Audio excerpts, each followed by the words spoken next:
Good evening, ladies and gentlemen. Welcome to Nashville, the Nashville Fairgrounds Speedway.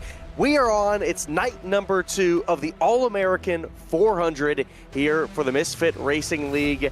My name is Scott Shive. I'm joined alongside by Sky Schreck with Bradley Cooper in production. It's the All-American Esports 400 at Nashville Fairgrounds Speedway. And Sky, it was an epic and wild night number 1. It was certainly a crazy night number 1 after a lot of racing and a lot of great action. Kyle Terzak ultimately won the last 2 races last night in the street stocks and the late model stock cars, but he was not able to get the overall win for night 1, which went to Brian Gravel, who took home that prize last night, and he will look to defend his crown in our 300-lap main event tonight. 300 laps. As these drivers get set and prepared. Many of them qualified throughout the day yesterday in an open qualifying that was posted all throughout Saturday long before we got to our night 1 festivities last evening. But a few of those drivers, 7 of them to be exact, did not make the cut, and they are ready and prepared here for our LCQ. You can take a look and see a lot of our sponsors here that have helped us put on this All-American Esports 400 on V-Speed, but you can see as well these 7 drivers that did not make the cut in qualifying. In Sky, only 5 of them will transfer in for the 300-lap event.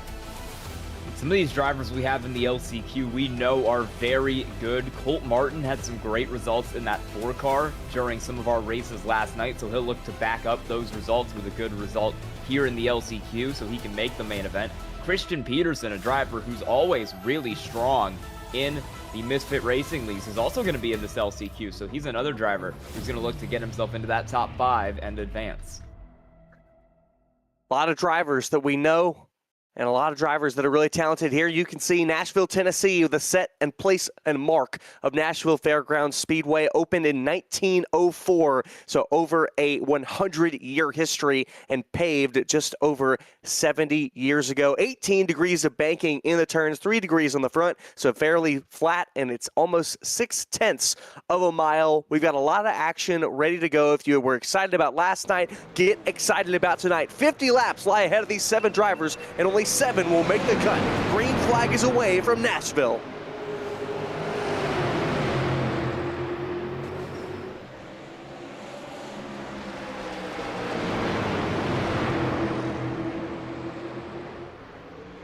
Donald Costello in the number 37 will lead lap 1 from the jump. Colt Martin and as well as Thomas Dean all sit from their starting positions, and Ethan Gultip has moved up. Matt Mingo dropping 1 spot to Dean. There's only 7 cars in this race, and with Brad Carpenter in 31 starting from the pits, you only really got to be in the top 5 out of 6 cars unless we get a caution and Brad Carpenter is able to get himself back up in that fight. Matt Mingo in the 12 car is the one on the outside looking in right now. We might see if Christian Peterson can move some of these drivers in front of him, like Thomas Dean, out of the way. And he's going to hit Thomas Dean into the wall. The 71 got into the outside fence, and Peterson hit him. You can see there just a scuffle between drivers earlier than they probably would have wanted to have made contact. Take a look at this Corey Bodie Wraps replay. You see the 71 on the wall. That was Matt Mingo. And you can see just a bit of trouble for the number 71 and the 171 of Christian Peterson going by. And 5 laps in here, and Christian Peterson is not going to want to have another repeat of that one. He is just going to want to take it easy, take it calm, and make sure he makes it to the end of this 50-lap LCQ. Sitting fourth, he's in just the position he needs to be in. He doesn't need to win this race or go up there and fight with Donald Castillo or any of those drivers up front. Just the 4th place finish is enough for him to race tonight. Speaking of Castillo, he's under attack from the 4 of Colt Martin. Martin goes through on the bottom, and what we know about Nashville Fairgrounds, that bump off of turn number 2 down on the bottom lane is very, very treacherous for a lot of these drivers. You see the 37, now also the door has been open for Ethan Guptill. Guptill in the 14, looking to make the move to second. He will clear to second, but no, he spins sideways down and almost comes back across the racetrack.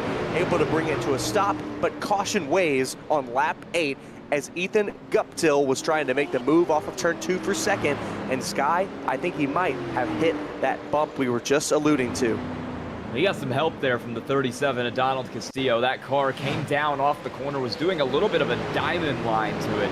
You'll see it on the Corey Bodie Wraps replay here.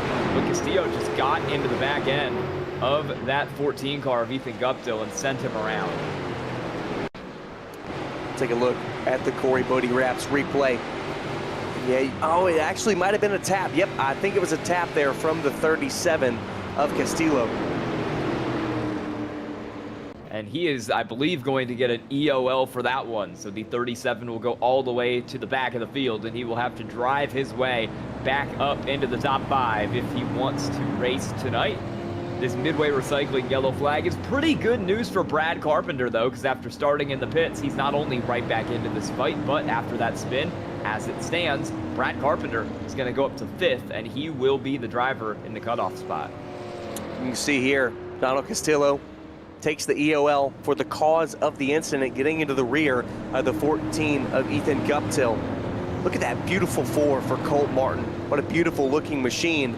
Colt Martin would love to bring home an LCQ win, but you know, Sky, you made a great point earlier talking about Christian Peterson. It really doesn't truly matter where you're really finishing within that top 5 as long as you're in that top 5. A 300-lap feature event in the All-American Esports 400 that will commence after this LCQ, so there's plenty of time to go from the back to the front. So really, all these drivers are thinking about is be in that top 5 at the end. And we've mentioned Christian Peterson is a very good driver in these cars. He knows how to get his way up to the front. He knows how to contend for top 5s, contend for wins, and that's what he wants to do tonight. He's going to have to drive his way all the way through the field, no matter if he wins this thing and starts in 31st or if he finishes 5th and starts in 35th. The end goal is going to be the same, and he's going to have to do almost the same thing to get there. Might as well just get yourself a good finish here tonight and not push yourself too hard. Easy to push too early. You can get yourself caught up in a mess if you do. Caution laps being counted, as you can see, as we're under the Midway Recycling caution. It'll be 13 to go when they come back. 13 completed. Many more to go, Sky. Yeah, we'll see if Colt Martin's able to hang on here. That 4 car, like you said, looked pretty good yesterday. He'll look to do that again in the main event tonight. Martin was just slow on his qualifying laps throughout the days yesterday, but like Sky said, was very strong in the night 1 events of the All-American Esports 400. Green flag back out after our first caution from Midway Recycling. And Colt Martin will take the lead while it's a battle for second. Christian Peterson looking to move into second, and he will. Now the battle's on for third between Dean and Guptill. Guptill's ringing that outside line. We saw that line work really well for defending in the late model stock race last night. And he's going to get into the wall there. That is certainly not going to help that outside line. Guptill maybe with a little damage on that right side. And he's going to drop all the way back to 5th as the 31 of Brad Carpenter gets clear on the bottom. Guptill now in the final transfer spot, and he's got Mingo and Castillo side by side for 6th and 7th, and they both want to pass him. You could see it was door-to-door contact there between Dean and Guptill. Guptill then got into the wall off of turn 2, which slowed him down and allowed that 31 of Brad Carpenter on through. The driver that you mentioned, Sky, started from the pit lane. It was essential that he got a caution, and it was good that he got it early because now it's put him in 4th place in one of those crucial transfer spots. And the gap between 5th and 6th is getting bigger here. Donald Castillo is currently sitting in that position. We had a problem here. We've had a problem for Christian Peterson. He's just dropped out of the session. He's not on the track anymore. Christian Peterson having internet connection issues, and right now he is being scored in last place in the number 7th spot. He was running second, just a little bit closer than 7/10 to the 4 of Colt Martin, but now he is no longer being registered in the session. As you can see on your ticker, left-hand side of your screen, now 2 laps down. That could be it for Christian Peterson, a driver who was the Misfit Touring Series Season 2 champion. And Sky, I think that would not have been my bingo card here for this All-American Esports 400. Christian Peterson not making the show. No, and he has officially dropped out of the session now, so Christian Peterson will not race in our main event tonight, and that is shocking for a driver who is always so competitive in the Misfit Racing League. That's going to open the door for one more of these cars at the back of the field to make it in, and right now the battle is on between Castillo in the 37 and Matt Mingo in the 12, who's currently the driver on the outside looking in. He's trying to dice his way up to 5th.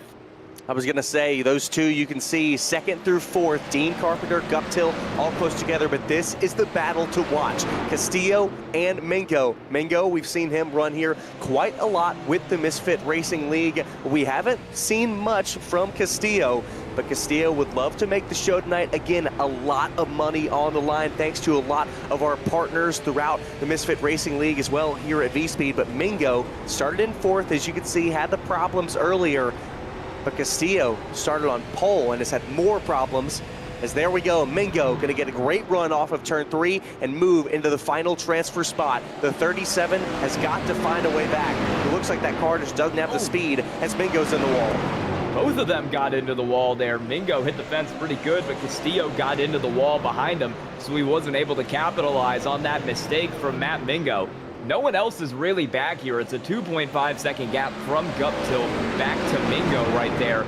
So as long as that gap stays the way it is going to be between these two cars, the 12 and the 37, for the final transfer, as Brad Carpenter is trying to make a move up to 2nd here on Thomas Dean. You got to feel good if you're these other top 4 drivers like Martin, Dean, Carpenter, and Guptill. More than 2, now 3 seconds ahead of the 5th place Matt Mingo. So as long as they keep it together, they should be fine to transfer in, as we are now halfway in this LCQ race. Again, those top 5 will transfer. Colt Martin leads the way, 1 second clear of 2nd place Thomas Dean. As you can see, whoa, big moment for Matt Mingo as he chases it down the racetrack, enters 3 very low. That's going to allow Castillo to get back in closer and in contention for this spot. Take a look at this Corey Bodie Wraps replay of the 12 of Matt Mingo getting loose off of turn 2. See it right here, nearly into the wall, maybe just overcorrected trying to keep that thing out of the fence, and that's what sent him all the way down there. I'm kind of shocked he didn't lose a position because of that. Donald Castillo wasn't really able to take advantage of that huge slide. He still sits back in 6th. Yeah, Castillo running 2/10 down on the times of Matt Mingo. So not gaining any sort of ground on the number 12. Might have to be hoping for a caution here if the raw pace of that machine does not get quicker. That lap by, he was 4/10 quicker. Obviously, that was because Mingo had the slide the last lap by. But again, we're riding along with the 37. It's a beautiful wrap on that machine as we get a closer battle for 2nd. Carpenter still looking very closely at the back of the 71 of Thomas Dean. Yeah, Carpenter's been sizing up that move for what feels like the last 10 or so laps now. Hasn't been able to make it pounce yet, but as the 71 runs a little bit high off the corner, Carpenter took a look up to the inside there, wasn't able to get it. I'm getting confused because Christian Peterson was also driving a number 71, same as Thomas Dean out there. Dean Again, a driver we haven't seen too much of either here on the Misfit Racing League's side, but looking to be very strong, as well as the leader of Colt Martin. Sky, do you think it's possible for any one of these 5 drivers that would eventually transfer to the All-American Esports 400, the 300 lap event, to follow this? Do you think any of them could possibly see victory lane? Well, we'll see. Christian Peterson would have been my pick out of these 7 drivers to see victory lane. Looking at some of these guys' results last night, I think Colt Martin had the best finish out of any of the drivers in this LCQ. He took home a 5th in one of the races last night. Donald Castillo had some troubles. I don't think he got above 20th all night long. So Colt Martin would really be the one we'd look at to try and sneak a top 5 here. But I wouldn't say count out any of these cars. I think they've all got a chance at it, as here comes Carpenter. He'll finally get that move done on the inside. He'll pull it up to 2nd. I was thinking along the same lines as you. 1.7 seconds is the gap to the leader, the number 4 of Colt Martin, absolutely putting some domination, a slap on the field. I want to shout out our team here, Bradley Cooper, our excellent man in production, as well as my partner in crime, Sky Shrek. My name is Scott Shive. We're so glad to bring you all of the action from Nashville Fairgrounds Speedway on the night 2 of the All-American Esports 400. Less than 15 to go, and Colt Martin has nothing to fear. Well, we're side by side for Except the maybe transfer a spot caution here, because Matt Mingo is side by side with Castillo. Mingo just got that spot back. Castillo had to back out, but now Mingo is all the way up the road, almost in that outside wall there. I don't think we've seen a car run that high up the racetrack, but Matt Mingo is trying to make it work as Donald Castillo tries to roll the bottom. 2 very different lines, and it seems like right now Castillo's is working a little bit better. He's got that inside lane, and he's going to be clear out of turn 4 for the final transfer spot. You really gotta wonder why Mingo decided to switch it up. That's so weird. Mingo now going back towards the bottom. You can see how far away these 2 drivers are from the rest of your small field in the LCQ here. But hey, even though the field is small, the battles are still great. Castillo moving into that final transfer position, but Mingo now back down to the bottom, seems to be the faster machine. Yeah, Mingo had the speed. He had a pretty decent gap over Donald Castillo at one point, but it was like it went away. Look at that. He is really on that wheel. That is not going to help the tire wear on that thing. You can see we're right along with Castillo, but right behind Mingo, looking up high. Now he's going to try to drive right around the outside. Well, we'll see if he can get it done here. Castillo is really using up those tires with that very shallow entry. And Mingo is going to try to run it back on the top, and this time it'll work. The 12 car is back clear to P5. He's kind of using the Larson line up there. Yeah, what a weird chain of events that was. You can see he was just trying to, and maybe that's Matt Mingo maybe trying something out for later. You know, you'd wonder, would a driver like to risk that sitting in the final transfer position? But, you know, maybe this is Matt Mingo's chance and opportunity to say, hey, I know I'm faster than Castillo, so maybe I'm going to use this real quick to try something, you know, on a long run that might happen later on within the race tonight. We'll see if that's a line he ends up using in the race tonight. I'm not sure how well. Look at how far Matt Mingo has run away from them. Oh, yeah. As we jump back up front, you can see this is the leader of Colt Martin coming up on the number 37.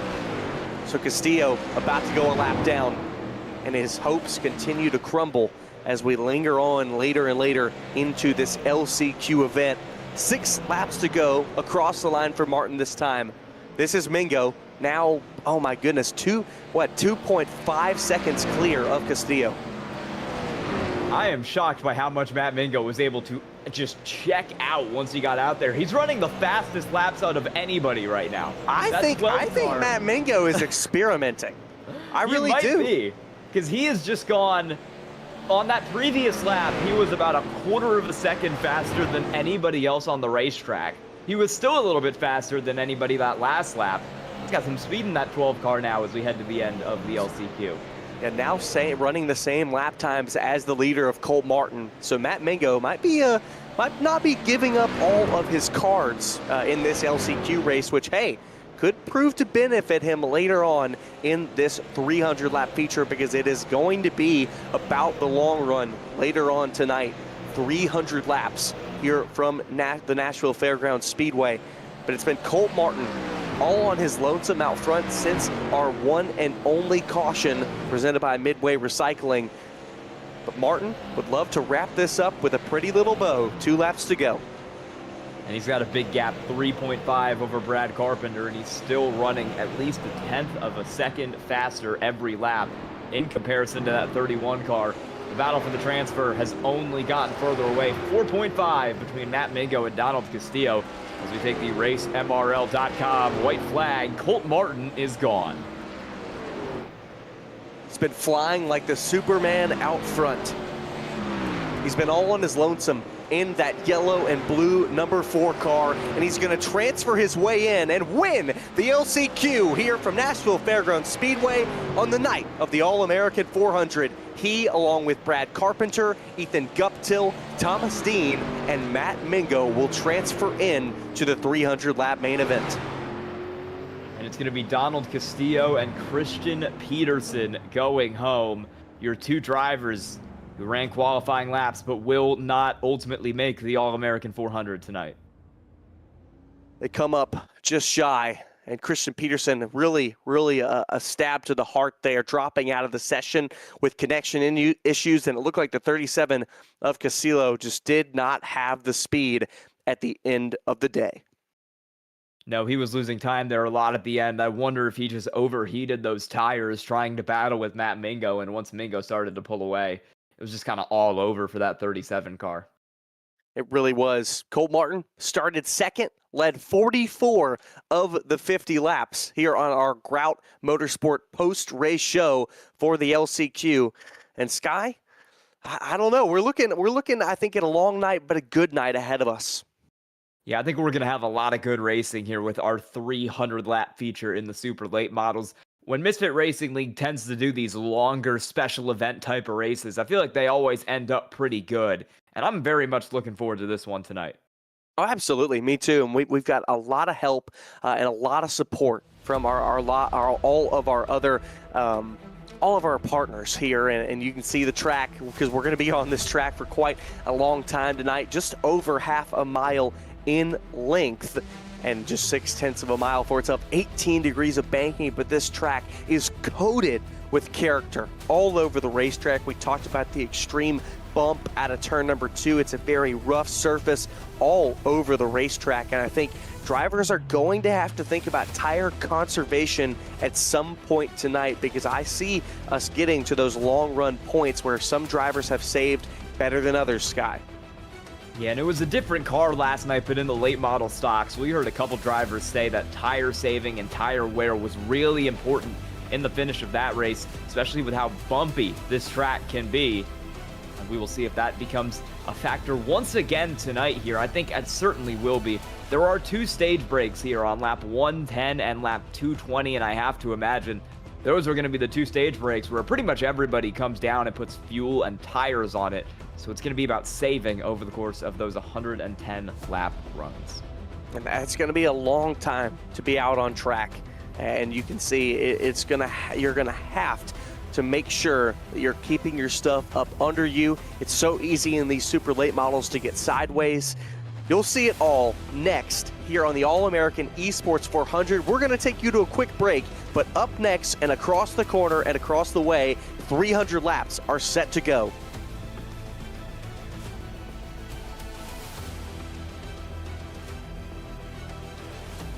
JS Racing.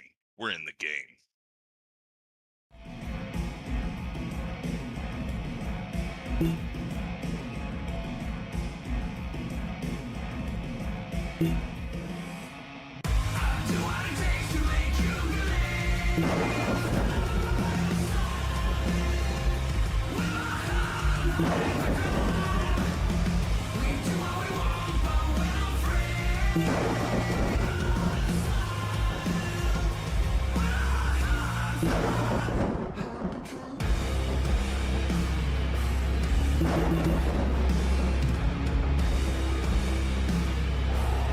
Gentlemen, start your engine!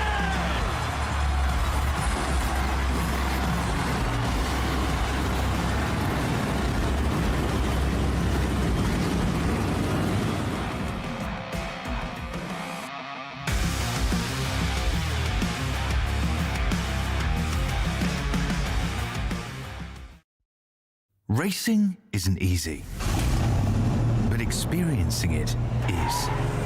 iRacing puts you in the driver's seat with the industry's leading sim racing game.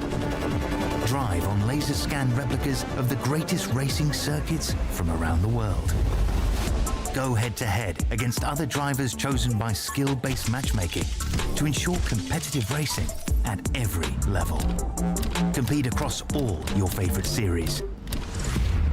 In officially licensed cars, engineered to deliver the most accurate driving experience possible.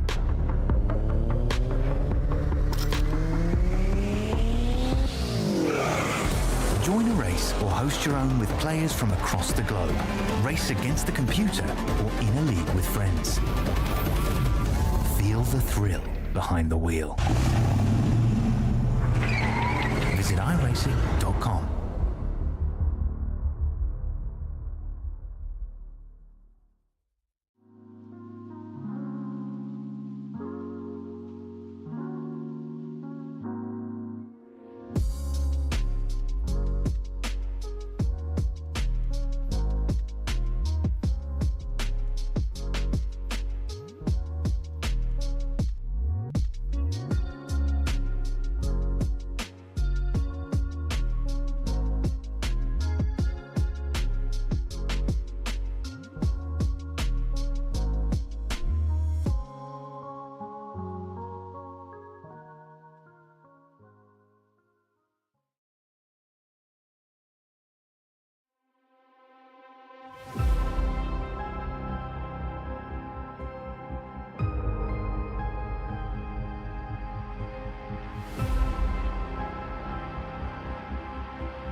Welcome back to Nashville Fairgrounds. You just saw the stinger for the All-American Esports 400. We've been playing it up for about a month and a half, and it is finally time. 34 drivers set to make the start in a 300-lap super late model event. You can see it here, 2 sets of tires available in the pits, 3 green-white checkered attempts if we need them at the end of those 300 laps. Of course, everything for the most part with the Misfit Racing League is open setup, and we'll have 2 stage breaks at lap 110 and 220. So 110 laps will be the distance for the first 2 stages, and then it'll be a short 80-lap run to the finish.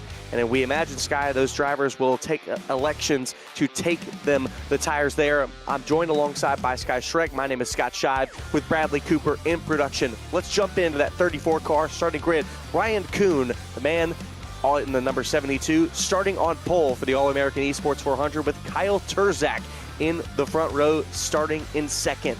Up next, it is the 79 of Tracy Petter alongside the 23 of Dallas Pataska. Then it's Steele Langford alongside the 222 of Winston Deal. It's the 18 and 7th of Larson Parker alongside Keith Jeffrey. Then in row number 5, the final of the top 10, the 78 of Aaron Johnson along with Corey Bodie. And starting back from there, the 77 car of Aaron Harden goes from 11th next to Ty Leclerc in the 233. Brandon Atkinson is on the inside of row 7 in the 150. Justin Crowe on the outside in the 86. Last night's winner, Brian Gravel, goes from 15th in the 22. Brandon Elvis goes from 16th in the 54. Cole Williams starts 17th in the 46. Dylan Delaney 18th in the 188. And your last 2 cars in the top 20 will be Jake Groud in the 19th and Derek Fulton in 20th.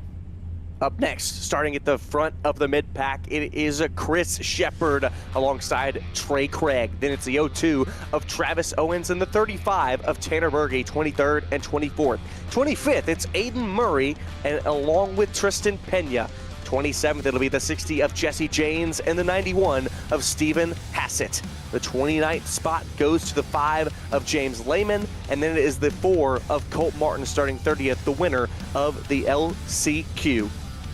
And your drivers who advance through the LCQ will start back from there in 31st. In the 31, it's Brad Carpenter. 32nd is Ethan Guptill. 33rd, Thomas Dean. And 34, Matt Mingo. I wonder if any of those drivers will have a little bit of an advantage in the early going here because they've already got about 50 laps of practice done on this racetrack. Gives them a little bit of an extra chance to check their setups and make sure they're ready for the main event tonight. And for the most part, those laps were made under green flag conditions at race conditions, so they're really going to have a good set of knowledge already rolling into this event of how their tires might wear. I mean, we even saw Matt Mingo, starter last on the field, shotgun on the field, doing a little bit of experimenting within the LCQ, trying different lines, conserving, going hard. We saw him doing a little of that, and we said, could that benefit him here in this All-American Esports 400 from Nashville Fairgrounds Super Speedway? Man, Sky, we have propped up this event, and it's finally here. What are some of your keys to tonight's race? I think one thing is going to be survival. Even in just the 100-lap late model stock race last night, we saw a bit of a race of attrition. Only about 2/3 of the cars in the field actually made it home. And with 300 laps on the board for this one, you've got more chances to get in trouble. With no fast repairs, you've got to be on your game tonight. I think another one is going to be saving tires. Tire wear is always a factor here at Nashville Fairgrounds, and these drivers are going to want to make sure that they still have some rubber left when they get down to the end of these runs. We'll have to watch all night for a lot of those things to affect these race car drivers in their V-Speed super late models. We love the super late models, Sky. It is so amazing when we get to watch them because we love the super late model competition. We had the Hyper Summer Series here this past summer in the Misfit Racing League, and a lot of these drivers love these super late models, especially drivers like let's see, it was Kyle Turzak, Aaron Johnson, Corey Bodie, Brandon Atkinson. They were some of the strongest of the super late model competitors, but you could never, ever underestimate a driver with the caliber like Ryan Kuhn. No, Ryan Kuhn was up in the booth with us last night, and he seemed pretty confident in his ability to get around here tonight. He's starting on pole. He knows these late models like the back of his hand. He's always a threat to win on a short track. And I think if I had to pick a favorite tonight, Ryan Kuhn would be that guy. Ryan Kuhn, top 5 in the world in iRating in pavement oval. So he is absolutely one of the best, but I also look as well to the 15 of Kyle Turzak, 6,000 iRating. Not that it truly matters, but Kyle Turzak won 9 times in the Touring Series. Here we go, 34 cars set to make the start. We are green flag in Nashville Fairgrounds for the All-American Esports 400. 300 laps await these drivers. Let's go.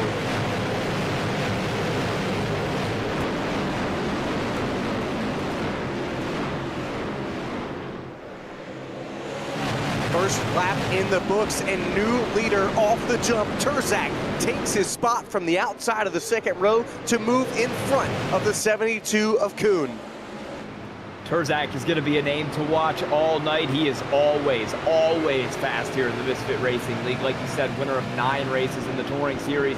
Kuhn now going to get jumped by Tracy Petter in the 79. That black and gold car pulls to the inside line. And now he's got Dallas Pataska up the inside of him as well. So Ryan Kuhn on that outside line going to slide back to 4th here in the early going, just 3 laps in. A lot of drivers falling into line. As you can see, Ryan Kuhn prepared to take it easy as caution is away. It is a midway recycling caution as, wow, big stack up. Justin Crowe is involved. And a couple of others. 02 of Travis Owens, along with the 54 of Brandon Elvis. Looks like everyone's going to be able to get away, but obviously you can see some rear damage there for the 86. Let's take a look here at the Corey Bodie Wraps replay.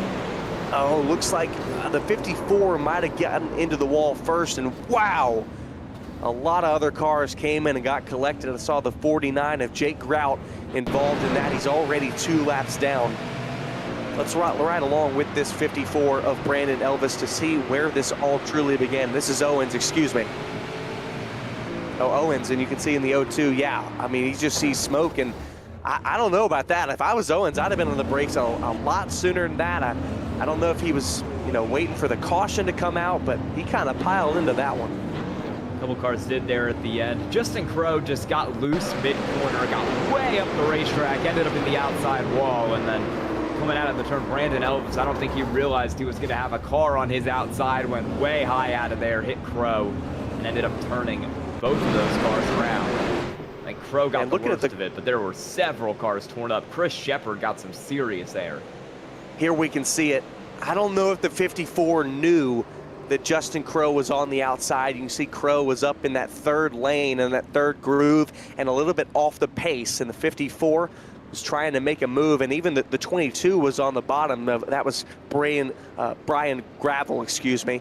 And so it was a little bit of a 3-way squeeze, and we'll watch it here again. This is behind Travis Owens in the 02.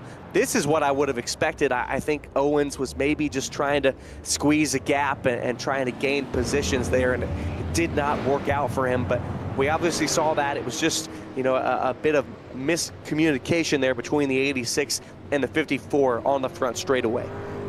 Brandon Elvis is going to get the EOL penalty as a result of that incident, but we've already got 3 cars who are going laps down here in the early going. 4 cars now, as you see the 91 of Stephen Hassett get lapped right there. Jake Grout has gone 1 lap down. Matt Mingo and Justin Crowe have both gone 3 laps down, respectively. Yeah, plenty of cars laps down right now after this incident. Well, let's jump back up to the front. Ryan Kuhn has fallen down to 4th. It'll be Kyle Turzak on the inside. He started on the outside of the front row. Now he will be on the inside of the front row. You can see him there. He's running the 33 car. He is registered in iRacing as the 015, but you can see him as the 33 car out there.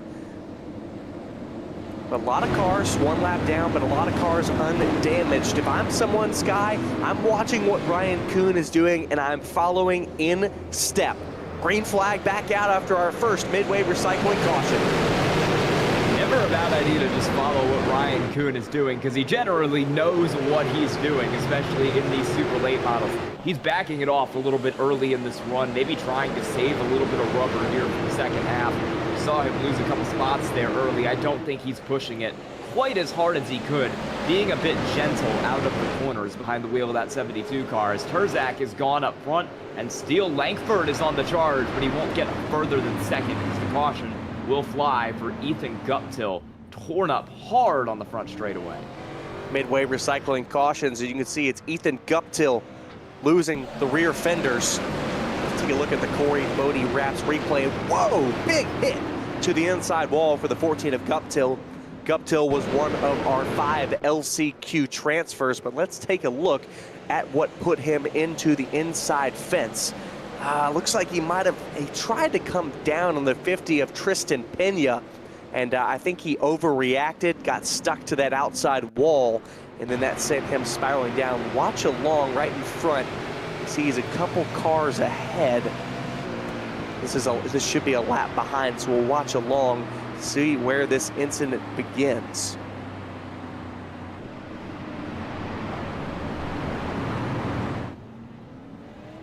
I just saw the 50, or maybe it was the 60. I think it was. Yep, it was a 5 instead of a 6. Excuse me, it was Jesse James that we were looking for.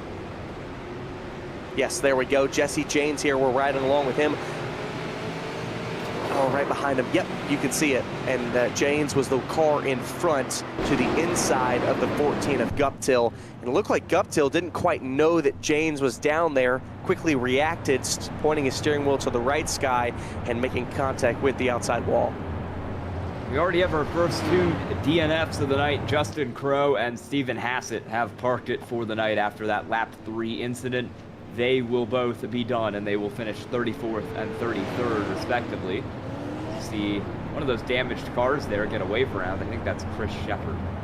Yeah, no fast repairs for these super late models. So any damage you get is real-time damage. And you're going to need every ounce of speed, especially for these 300 laps this evening. So the midway recycling caution still out. 13 laps completed, some of those being under caution. And I'm going to go ahead and preface, excuse me if I get some of my numbers incorrect. I want to make sure that we're good on trading paints on our end as well. I know that I was talking about Terzak as a 15 when clearly Sky, he's the 33.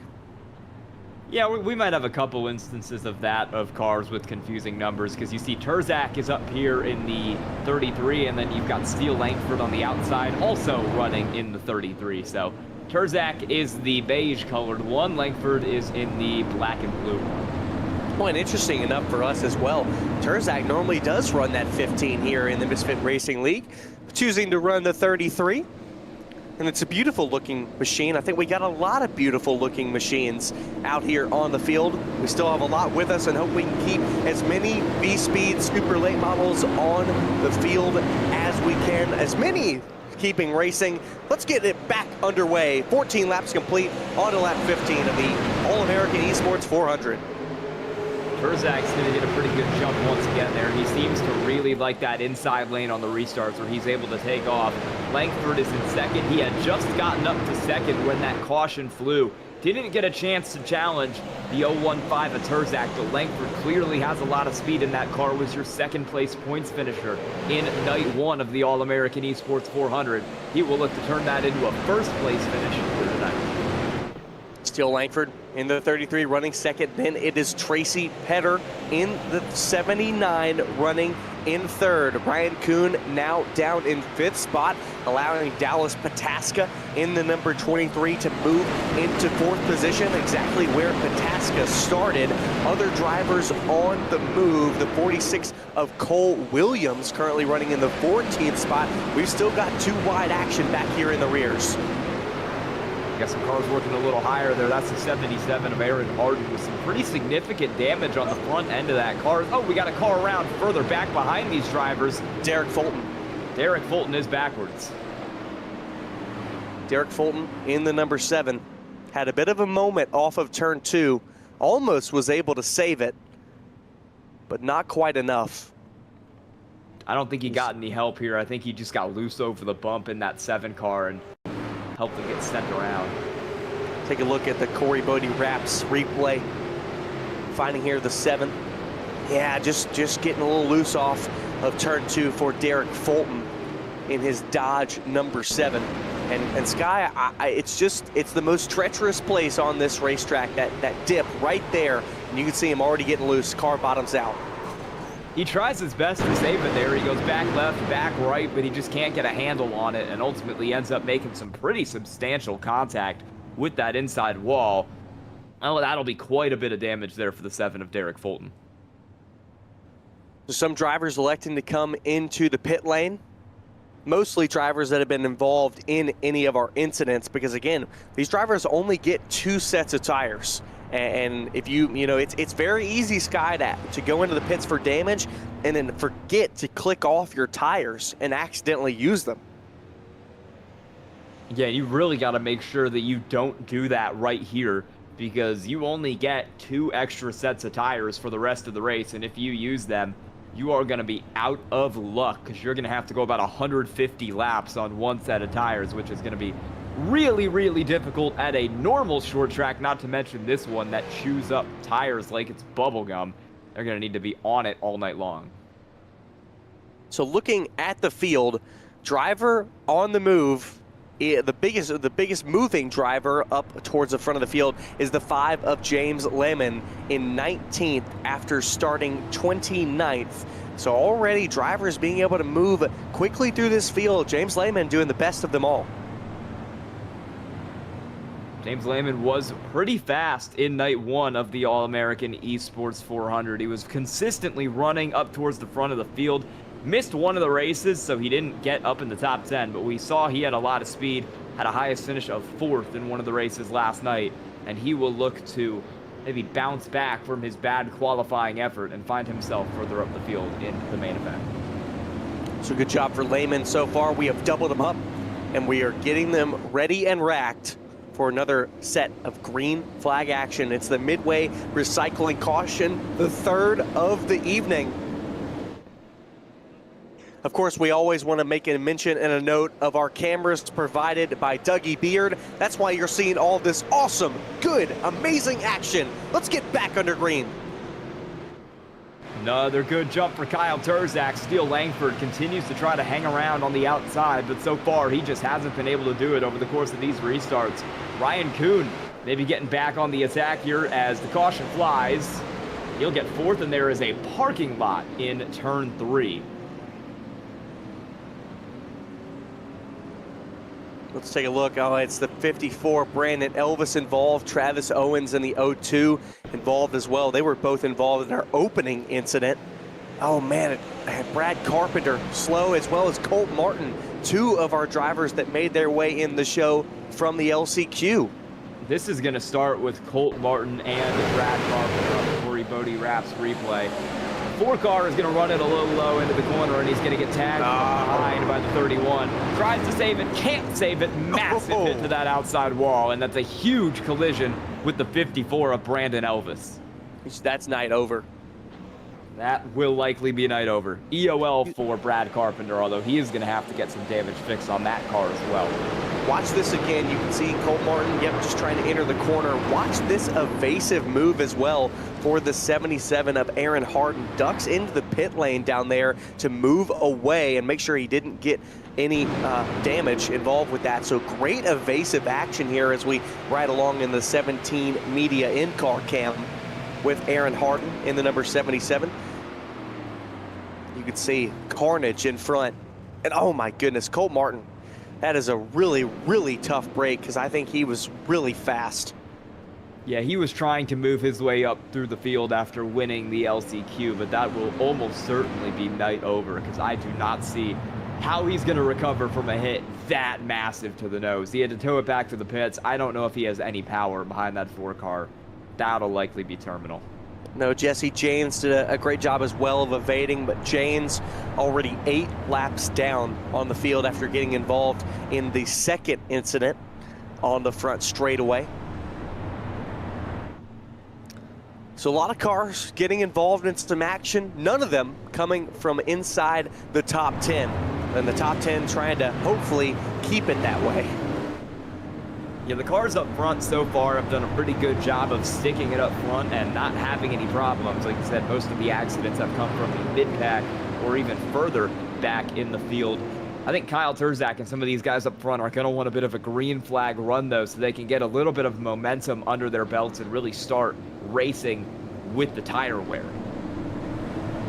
These drivers getting some excellent restart practice, and they may need it when it comes to the end of the race. Kyle Terzak still up front, to the outside, Steele Langford. 17 media restart zone, green flag, back underway.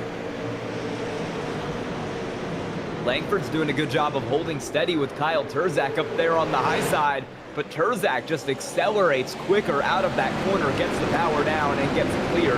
Maybe using up a little bit more of that rubber as we're side by side, basically everywhere behind him. Ryan Kuhn is challenging for third right now on the outside of Tracy Petter. Let's see if he can get that spot. Larson Parker had a little moment off of turn 4 as well, fighting for this 5th spot with the 23 of Pataska. Pataska falling down to 6th, and you can see the 78 of Aaron Johnson, the I Love Mac and Cheese machine. He's in 7th, trying to make his way into 6th, as we still got double file action as we run through. Here we go, the 22 on the inside. That is Winston Deal, and it is the 88 of Keith Jeffrey fighting for it as well. Race admins say that they've been pretty aggressive in telling the drivers to calm it down. I don't think. And yet another caution that's going to come out. Yeah, Brad Carpenter is around. Midway recycling caution, 5th one of the evening. And Brad Carpenter, back-to-back incidents for him. And he is already in the pit lane. Let's take a look here at the Corey Bodie Wraps replay. Might have had some contact there. He definitely had some help from Chris Shepard going into that corner. Well, he was loose Shepard beforehand. He was losing it into turn 3, and then Shepard kind of dealt the death blow. Let's take a look here. You can see Brad Carpenter right with him, and here we go. Chris Shepard in 19. Carpenter starts to get loose, and yeah, going to get a tap from the 19. The 19 just did not realize that Carpenter was loose into the turn 3. Yeah, the 31. He just kind of sent it in a little too quick there. Weird spot to lose it. Typically, we see a lot of cars lose it on entry here, but Carpenter was loose all the way going in. I wonder if that damage that he already had on that car from that earlier accident maybe contributed to that. You can see a lot of drivers sometimes with these super late models, obviously all these open setups, and you can set a little bit more rear brake. A lot of drivers might do that to have a little bit more security as they're getting off of the corner, but it does make you more vulnerable to getting loose, just like Brad Carpenter did on entry. So that might be why we saw him get loose at a very vulnerable spot. You could imagine maybe he was making some changes to try to put more rear brake into the car later on through the run, because again, it was helping him on the exits. Brad Carpenter would get a drive-through there for second cause of caution, but I believe he will park it tonight, and that will be the end of the 31 cars race. Already missing a few cars. As mentioned, Stephen Hassett, Justin Crowe out on lap 3. Colton Barton has been in the pits for a long while, and I don't think that car is going to get back out on track anytime soon, so I have to imagine he will be done as well. You just saw we were looking at the 71 of Thomas Dean, up 15 spots from the start. One of our drivers that made it in through the LCQ. So the number 71 doing a good job so far. He is our new biggest mover so far. So see if he can continue to move forward. 17 media restart zone. We are back under green. It's a good jump for the 015 of Kyle Terzak once again down into the corner, and once again Langford has nothing for him out of turn 2.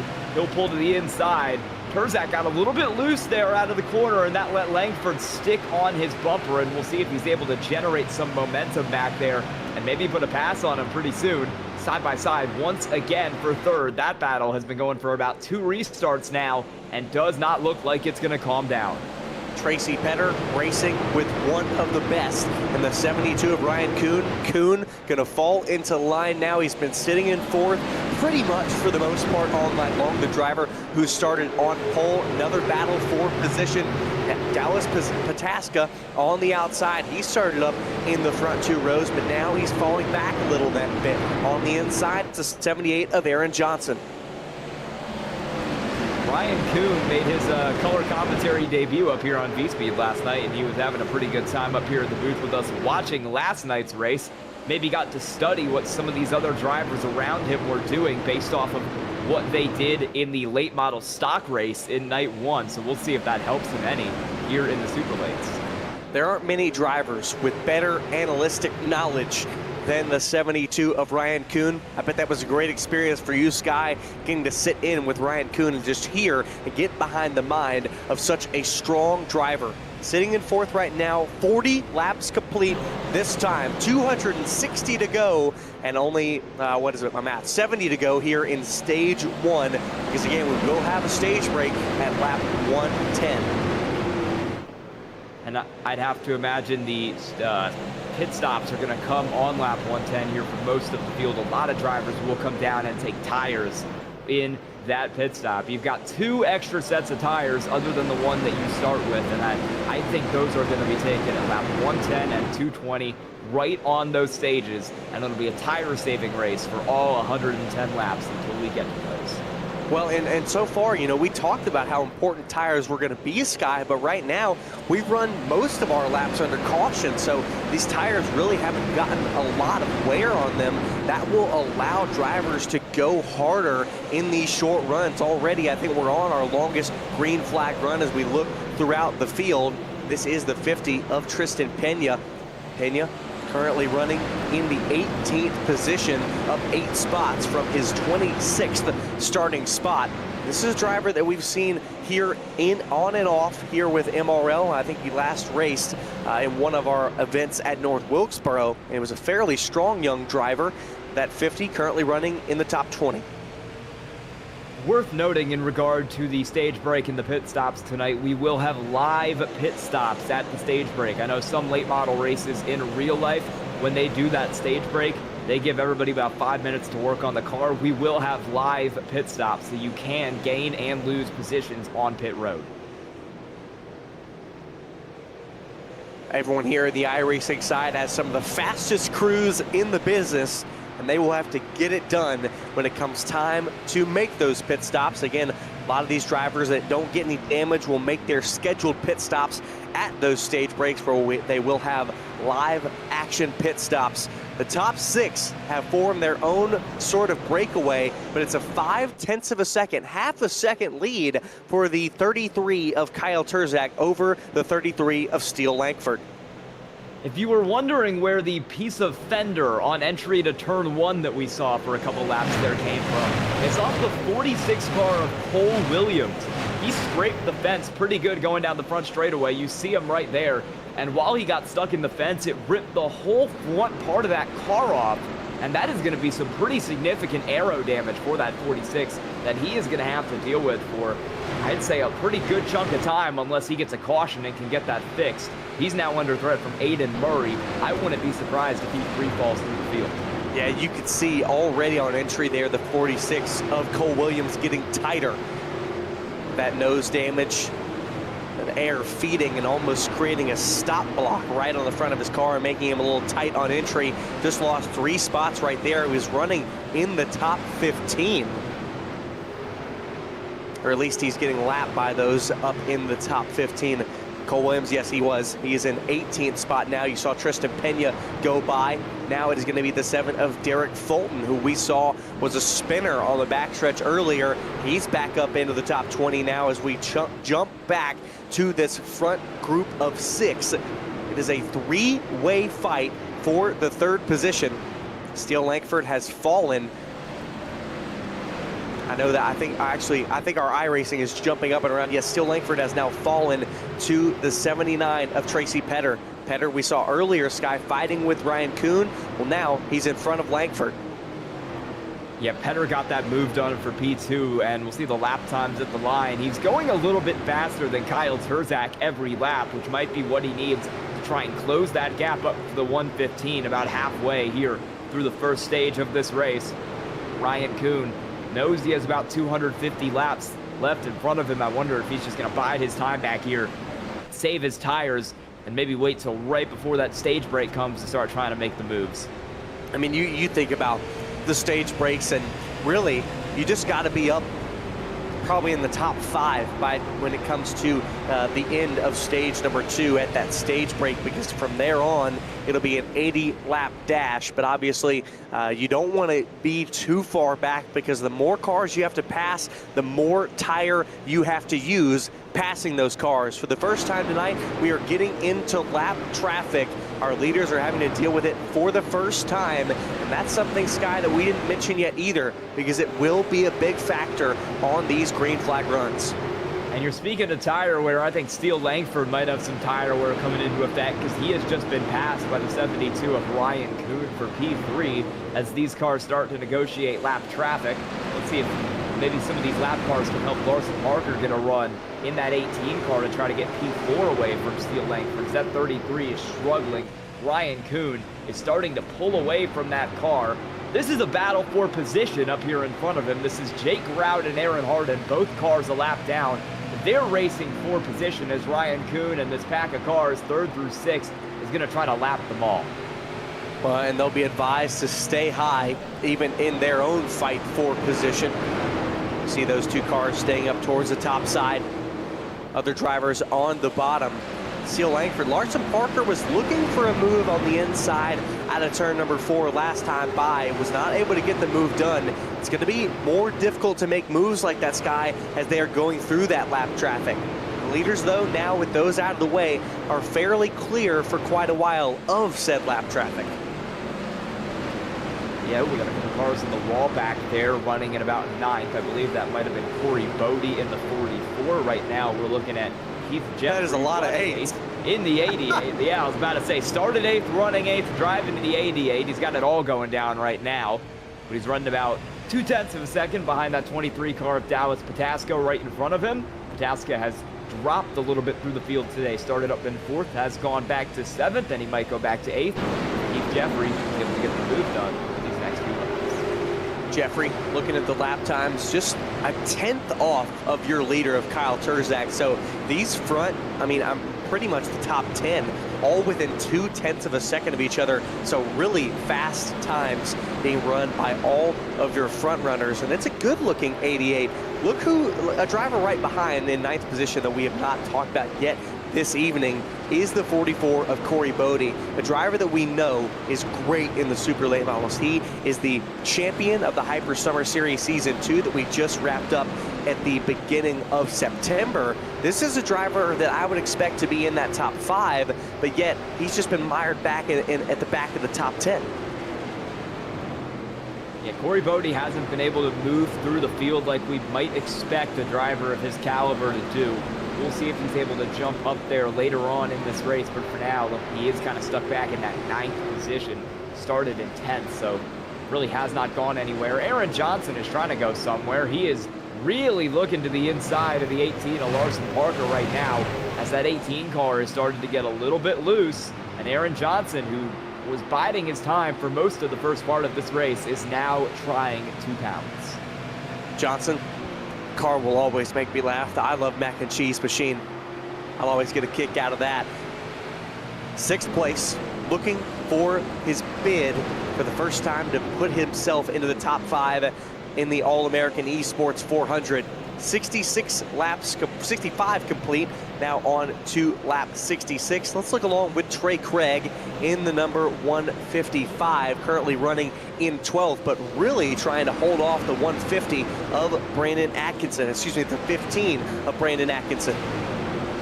Craig had a bit of an up and down day on day 1 of the All-American Esports 400. Had some good runs, but they never seemed to translate into good results. His best was 10th on night 1, and he will look to improve on that. Currently sitting 12th here in the main event, but he's got quite a bit of a gap to Ty Leclerc in front of him, and he has Brandon Atkinson and Brian Gravel beating on his door back here in 13th and 14th. They'll look to get around him before too much time. On that 15th of Trey Craig, doing a great job up 10 spots from the start of the race. So a lot of big movers up here around, 11th to 20th that have kind of moved up from the back, survived some of these incidents that other drivers that were in the mid-pack before them got into, jumping back up to the top 5. Larson Parker unable to defend the run from the 78 of Aaron Johnson any longer. Parker now on the outside, wheel to wheel with Johnson. Pataska going to look to continue and open this proverbial door. Johnson going to get sideways. Pataska jumps to the high side, tries to make the move, maybe on the outside. So the driver that was under attack now is fine. About to say, Johnson went from challenging from 5th to having to fight for 6th here and maybe losing that spot and going back to 7th as we see a Corey Bodie Wraps replay on Aaron Johnson. Just gets loose out of the corner, gets on the throttle a little too early and gets that car way sideways out of air. He will drop back to P7 now as Pataska is going to get clear of him up on the top line.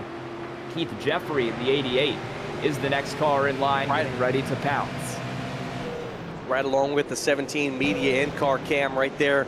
You saw it. Great move from Dallas Pataska to jump up on the high side, and it's not just going to be a one-lap affair for the 78 of Johnson. Those tires are going to be hot. They're going to be angry at the driver of Johnson, and so he's going to have to be easier on the exits for a couple laps to bring them back down to temperature into their preferred operating temperature.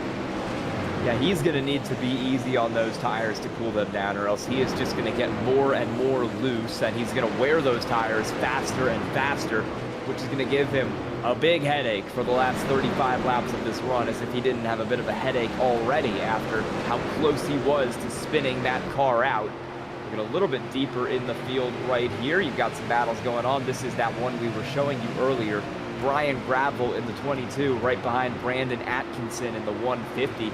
Trey Craig has gotten away from these two cars. He's cleared about a half a second gap between him and the 150, but Brian Gravel has stayed tight to that 150 car. Yeah, Gravel right behind has done a pretty good job so far. Just fairly staying around where he started in the 15th spot. You can see that number 22 was nearly involved in this as he makes the lunge, looks to the inside of the 15 of Brandon Atkinson. Gravel wants to get on the move. The Gravel name is synonymous with dirt racing, legendary dirt racer. I don't know if there's any connection to David Gravel, a legendary two-time sprint car champion, but you gotta say, that name is synonymous with great racing, and Gravel, maybe some of it rubbed off, even if they're not related. Yeah, he had that day one overall points win, and he is looking to back that up with a good result here in day two, but he's not quite clear off the corner, and Atkinson continues to hold him off on the top line, trying to defend that 13th position. We've got Tristan Pena back behind both of these cars running in 15th right now, as they are going to make a little bit of contact as the 22 slides him up the road, and they are going to stay equal. Nobody giving an inch in the battle for P13. Look at how close they are.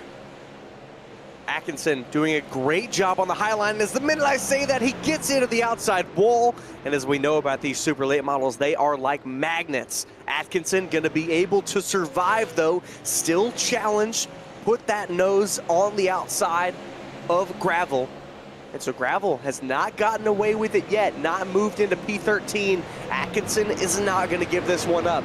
You got to think, how much tire are they using right now? Because this is a hot and heavy battle. Oh, I'm sure Brian Gravel is using a ton of tire as he continues to slide it up the racetrack.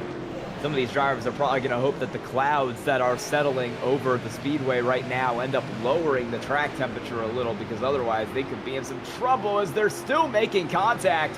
That was a little bit of a big one. Sparks flew right there between Gravel and Atkinson.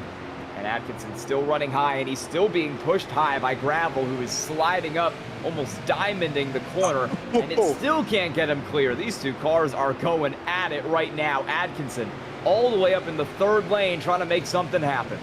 And here we sit along with the 50 car of Tristan Pena and the 17 media in-car cam. This is a great view for this battle.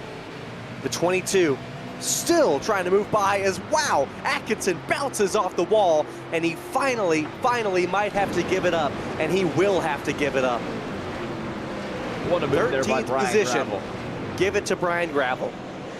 He stuck with that for a while, did not give Atkinson an inch, and eventually he gets it done with just under 25 laps to go in the stage. As Kyle Terzak continues to run away up front. He's got a 0.4 second lead over Petter in the 79 car. Kyle Turzak has done a pretty good job of working his way through lap traffic without letting Tracy Petter gain on him at all. But this might be the closest that the 79 has gotten all race long. Closed quite a bit just that lap, taking that gap down under 0.4 of a second. Well, and something more surprising as well, Ryan Kuhn 2.3 seconds back from what will be this possible battle for the lead between Turzak and Petter. But again, like we said, we're going to get that stage break at lap 110, and that gap will be eliminated. So Ryan Kuhn really all on his own, 2.2 seconds back from them, but 1.8 seconds ahead of fourth place Steele Langford. Now another battle. We check in back with the 78 of Aaron Johnson. We were with him earlier and saw him battling with the 18 of Larson Parker, but now Dallas Pataska has taken away that 6th spot after we saw Johnson get loose. Yep, Pataska has been holding P6 for a little bit now as he tries to move his way back up through the field. If you remember, he started in P4, slid back pretty quickly, was maybe on that tire-saving strategy that we saw Ryan Kuhn and a couple others on, and now he is going to be in pursuit of Larson Parker. But he can't get too comfortable because he still has the 78 of Aaron Johnson riding right on his tail as all these cars go around the lapper of Matt Mingo. Matt Mingo, one of our drivers that made it through in the LCQ. But a lot of that soul searching and tire searching and experimentation not panning out the way he might have wanted it to. This is still the battle for 6th right now, riding on the bumper of Pataska. Johnson now going to look low, but not going to have the bumper to the inside. It takes a lot of maturity, Sky, for a driver like Pataska to see Johnson looking low and not overreact to that move. Pataska's doing a great job of staying calm right now and running his own race as he sits in the 6th position. He knows there's only about 15 to go to the end of the stage and he can put new tires on it. So for now, he just needs to ride it out, hold off this 78 car, take away the air, and he'll be clear. Who's not clear is Kyle Turzak up front because the 79 of Tracy Petter has gotten right back to him. As we run out of laps in this stage, Petter has ran Turzak down and he wants to get the lead. Turzak, we know, young 16-year-old, but a really fast driver. But when you're that young, sometimes it's easy to go hard too quickly. Clearly, he's done a fairly great job of managing his stuff. 96 laps in the books so far, almost a third of the way through. But maybe, just maybe, the 79 of Tracy Petter has done just enough of a better job to possibly challenge. You saw it.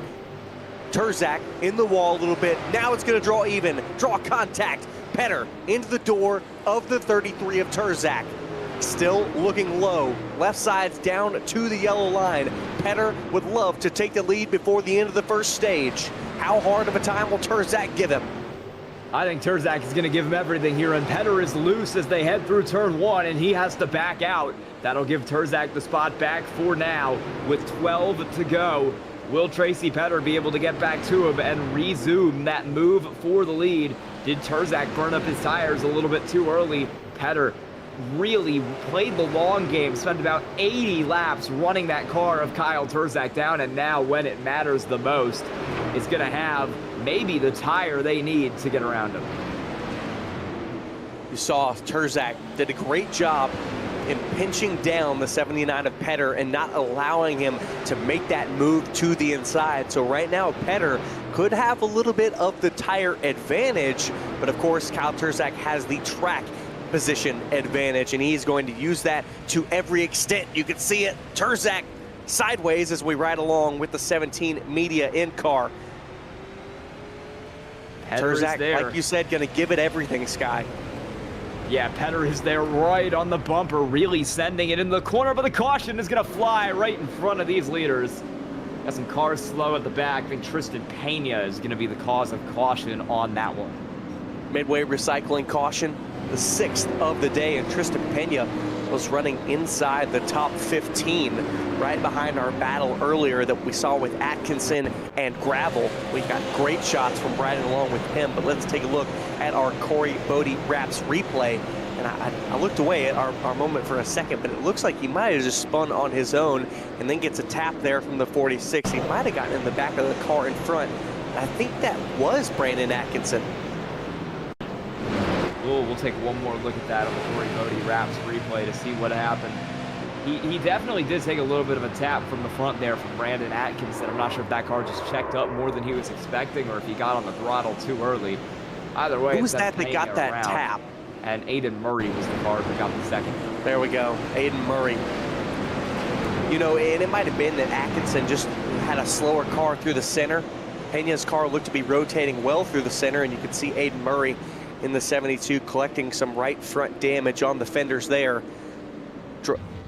Drivers from the front of the field bringing it into the pits this time. It'll be Kyle Turzak hitting from the lead and leaving the pits with the lead. Yeah, we're going to see everybody in now, just a couple laps shy of that caution.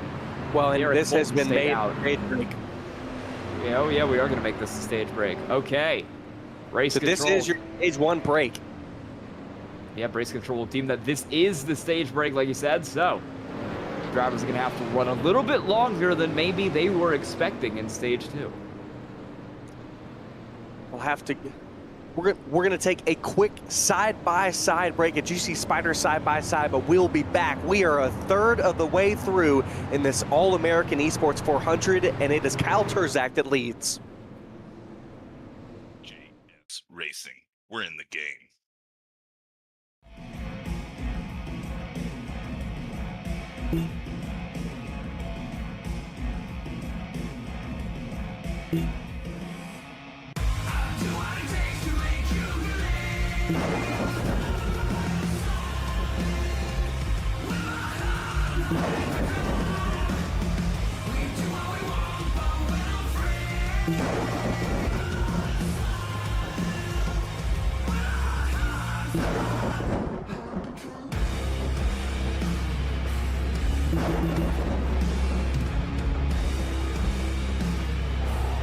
Gentlemen, start your engine!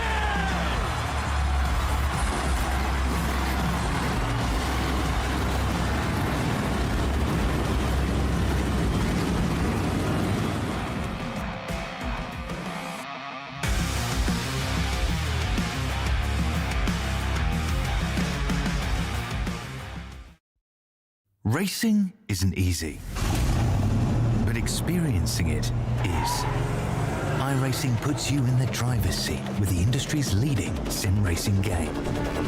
Drive on laser scan replicas of the greatest racing circuits from around the world. Go head-to-head against other drivers chosen by skill-based matchmaking to ensure competitive racing at every level. Compete across all your favorite series in officially licensed cars engineered to deliver the most accurate driving experience possible. Green flag back underway as we cross through the 17 media restart zone. It is Kyle Turzak leading, but now it is Ryan Kuhn up into second. As you can see, it's a little bit of a big moment in the mid-pack as they are all stacked up back together. Aaron Johnson running 8th. Pataska got pretty sideways down there on the bottom, but he kept the car straight. A couple other cars had some moments too. We're going to Corey Bodie Raps replay looking at Aaron Johnson in the 78 car. Let's see what happened. Oh, whoa, drifting Aaron about halfway down the straightaway there. How'd he hold on to that one? Abusing those fresh tires the minute he got them. Yeah, they're going to be maybe a little extra heated here in the first few laps because that was one heck of a slide down the straightaway. He's now under threat from the 33 of Steele Langford. A little bit slow on pit road. That car looking to make its way back up through the field. Yeah, Langford even started a couple positions higher, falling back even further now. Corey Bodie looking to the inside in the 144. He is right to the inside at this moment as we ride along with the 17 media in-car camera. And Bodie will move through into 8th position. That's Bodie's highest running position of the evening. But pretty much before this stage break, Sky, Bodie was running in 9th pretty much all night long. But it's Langford who is dropping and dropping fast. Ty Leclerc gets up to 9th. He had a very quietly strong night on night 1 of the All-American Esports 400. Brought it home 3rd in points when it was all said and done. He's going to look to have another good night tonight. He didn't get to win any of our 4 races. The highest he was at any point during the night was 2nd. Maybe he could grab his first win at the All-American Esports 400 in the main event tonight, as Trey Craig is now up the inside of Steele Langford, trying to send that car back yet another spot. It would be a really big win for Ty Leclerc. It would be a big win for anybody. Watching along with the 15 right now, that is Trey Craig. Craig moving through on Steele Langford. Excuse me, that was Brandon Atkinson that has moved through as well. But man, Langford continuing to drop positions. He's now down in 12th. Yeah, this has been a very bad start to the run here. I wonder if he was just getting swallowed up on that outside lane. We saw the high lane work in the late model stock cars last night, but it does not seem to be working nearly the same in these super late models. And if you're stuck on the top, you're usually sliding backwards. I wonder if that was maybe a conscious tire saving effort from Steele Langford, or if he just got stuck up there on the top, couldn't find a hole to get down in, and ended up in free fall. Check it out. You can see the car 7, Derek Fulton, looking on the back of Brian Gravel. This is a battle for the 13th spot. Whoa! Fulton gonna go for a big slide off of turn 2. He's gonna keep it together, but a caution is gonna come out, not for Fulton. It is the Midway Recycling's caution. Have to see where. Not seeing anyone to miss. We obviously see the 49. This is Jake Kraut. Aaron Harden in the 77 was the caution. Okay, Harden, a driver who did a great job earlier at avoiding incident, but not so good this time as, whoa, had some help by the 02 of Travis Owens. Yeah, one car coming down, one car coming up, and Owens is just going to tag the 77 and put him into the fence there pretty good. Owens will get the EOL. Yeah, I just tried to make the lunge, and then it almost looked like that car just went straight, Sky. I think once he hit the 77, he tried to get on the brakes and ended up locking it up, and then just went straight up the road and made it worse. Yeah, Owens has had a couple issues tonight. Maybe been a night of learning maybe for the 02. He's in the pits at this moment, but obviously will claim the EOL for cause of the incident. So I think if our math and tracker in my head is correct, I believe this is the 8th caution of the evening. One for the stage break that was a natural caution, and then 7 others for natural instances. Other drivers like Brad Carpenter and many others coming in for service that time by. But again, all of your leaders staying out. They took their 1 of 2 sets at our proverbial stage 1 stage break. But it's still, Sky, it's still Kyle Turzak up front commanding this field. Yeah, he was very much under a threat from Tracy Petter at the end of stage 1, but he did a great job to defend and hold off that 79 car.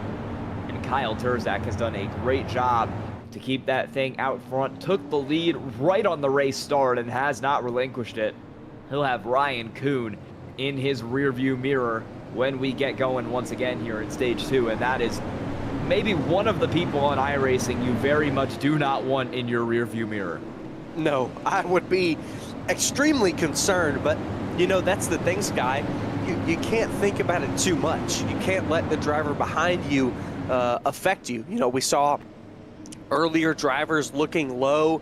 It's easy for a driver to kind of force you into a mistake and kind of put you in a position that you don't want to be at. And so Turzak, can think about Kuhn and when he's going to make the move, but also has to make sure he pays attention to his line and his speed and his pace. Green flag back in the air through the 17 media restart zone. Let's get it back on.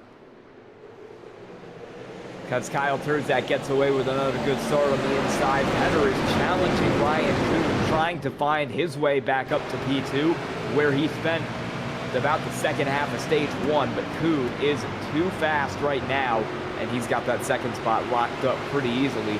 Tracy Petter is going to have to re-rag from 3rd. Keith Jeffrey has moved up here to start stage 2. He spent basically the entirety of the first part of this race in P8, but he's got that car up in 4th right now, running in between Tracy Petter and Dallas Pataska back in 5th. Yeah, Keith Jeffrey might be the driver that's been quote-unquote hiding from us. Maybe the underdog, the driver who's been very, very quiet all evening long to this point, but has been making good headway so far. He sits in 4th, up from his starting spot of 8th, where he ran for the most of stage number 1. Side-by-side battle. Your first side-by-side battle is between the 23 of Pataska. No, excuse me, it's not 23. It is the 33 of Tyler Leclerc getting around the 15 of Trey Craig. Trey Craig up in the top 10 for, I believe, the first time tonight in that 155 car, and he will look to move his way a little bit up through the field. You can see on the left-hand side of your screen on that ticker just how many cars we've lost tonight. We started with 34. We're already down to just 24, having lost Pena, Lehman, Bingo, Guptill, Canterbury, Jesse James, Brad Carpenter, Colt Martin, Stephen Hassett, and Justin Crow. And then you've got a couple more cars like Shepard, Hardin, Owens, Jake Rout, all trapped multiple laps down. Said it might be a race of attrition, and 128 laps in, we are down to 16 out of the 34 cars who started this race on the lead lap. Wow. Goes to show you the speed of Terzak, Kuhn, Petter, a lot of those drivers that have been running up front. Only 16 remain on the lead lap. We're back under green flag action. And he has led every lap. He got the lead from the outside of the front row over the 72 of Ryan Kuhn, and he has seen clean air ever since. Only driver to pressure him was the 79 of Petter at the end of stage number 2, but I believe later on the pressure will come from the 72. And hey, it could still come from the 79 of Petter. Don't count him out, even if I am thinking about it. He's 3/10 back from Ryan Kuhn in 3rd. Kyle Terzak is going to win $500 if he wins this race tonight and holds P1. But I feel like he should get a little more if he manages to lead every single lap along the way as well. Ryan Kuhn sits 2nd. Tracy Petter sits 3rd at the moment. It'd be impressive, but this, these are those races. I mean, you don't get much bigger prize pools in iRacing than this night. $2,240 to be paid out across drivers here in the All-American Esports 400. That's a thanks to the drivers and their entry fees, as well as all of our partners that we list throughout the night, and all of our contingencies with our cautions, our white flags, and our replays. And we couldn't have done it without them, but $2,240 to be paid out and $500 to the winner. That is no small iRacing purse. I know it's a big one tonight, and even the drivers who finished 2nd and 3rd, they might not get that massive $500 payday, but they're going to go home with some pretty decent money for themselves if they're able to finish up in those positions. So it's one of the biggest prize pools I've seen on iRacing, and these drivers are fighting hard for it. As you see some of these cars a little further back make their way around, that's Aaron Johnson sitting 7th in that 78 car, running in between Larson Parker and Corey Bodie. Here's a move a little further back. Brian Gravel. This isn't Brian Gravel. We got multiple 22s on track. There's a lot of 22s. There's a lot of 33s. Yeah, it's Winston Deal working on Derek Fulton right now. The other 22 is the other car 2 spots in front of him. Winston Deal. What an awesome name. Do you think he's like a car dealer from the West? I think that's an image I picture, which would be really, really cool. He's up there with Steele Langford for my favorite. What awesome names. I mean, seriously, speaking of Steele Langford, I fell back to 12th after the restart, after the stage break of stage 1. Had been running in the top 5 all night before that.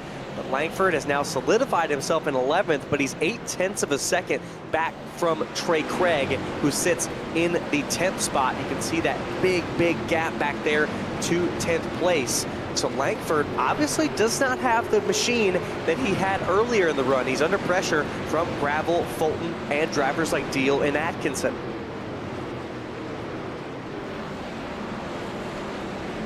There's a pretty decent gap opening up right now between Trey Craig, who currently sits in P10, and Steele Langford, who currently sits in P11. Of course, you've got Gravel back there in 12th as well. Yet another car up in this battle. Still single file throughout most of the field, but we're getting a little tighter back here as Pataska is right on the bumper of Keith Jeffrey for P4.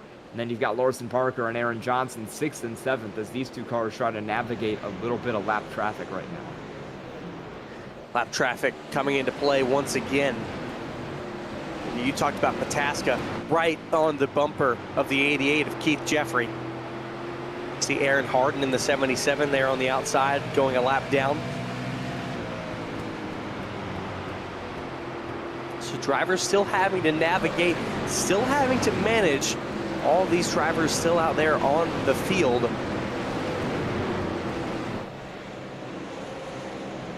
Trey Craig doing a great job, up 12 spots from the start. Started 22nd and is in the rear of the top 10 in 10th spot. So that 15 has done a solid job tonight so far, Sky. But again, there's a lot of race to go, and caution will fly.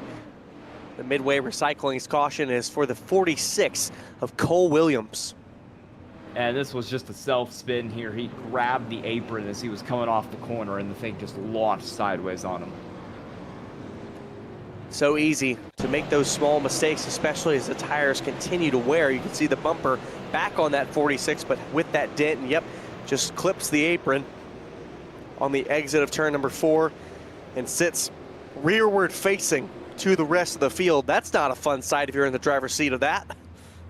No, it isn't. You do not want to be stuck in a position like that when you have the whole field coming your way. It's pretty scary. Speaking of some of the field, Trey Craig, who we were just talking about in 10th spot, elected to come into the pit lane.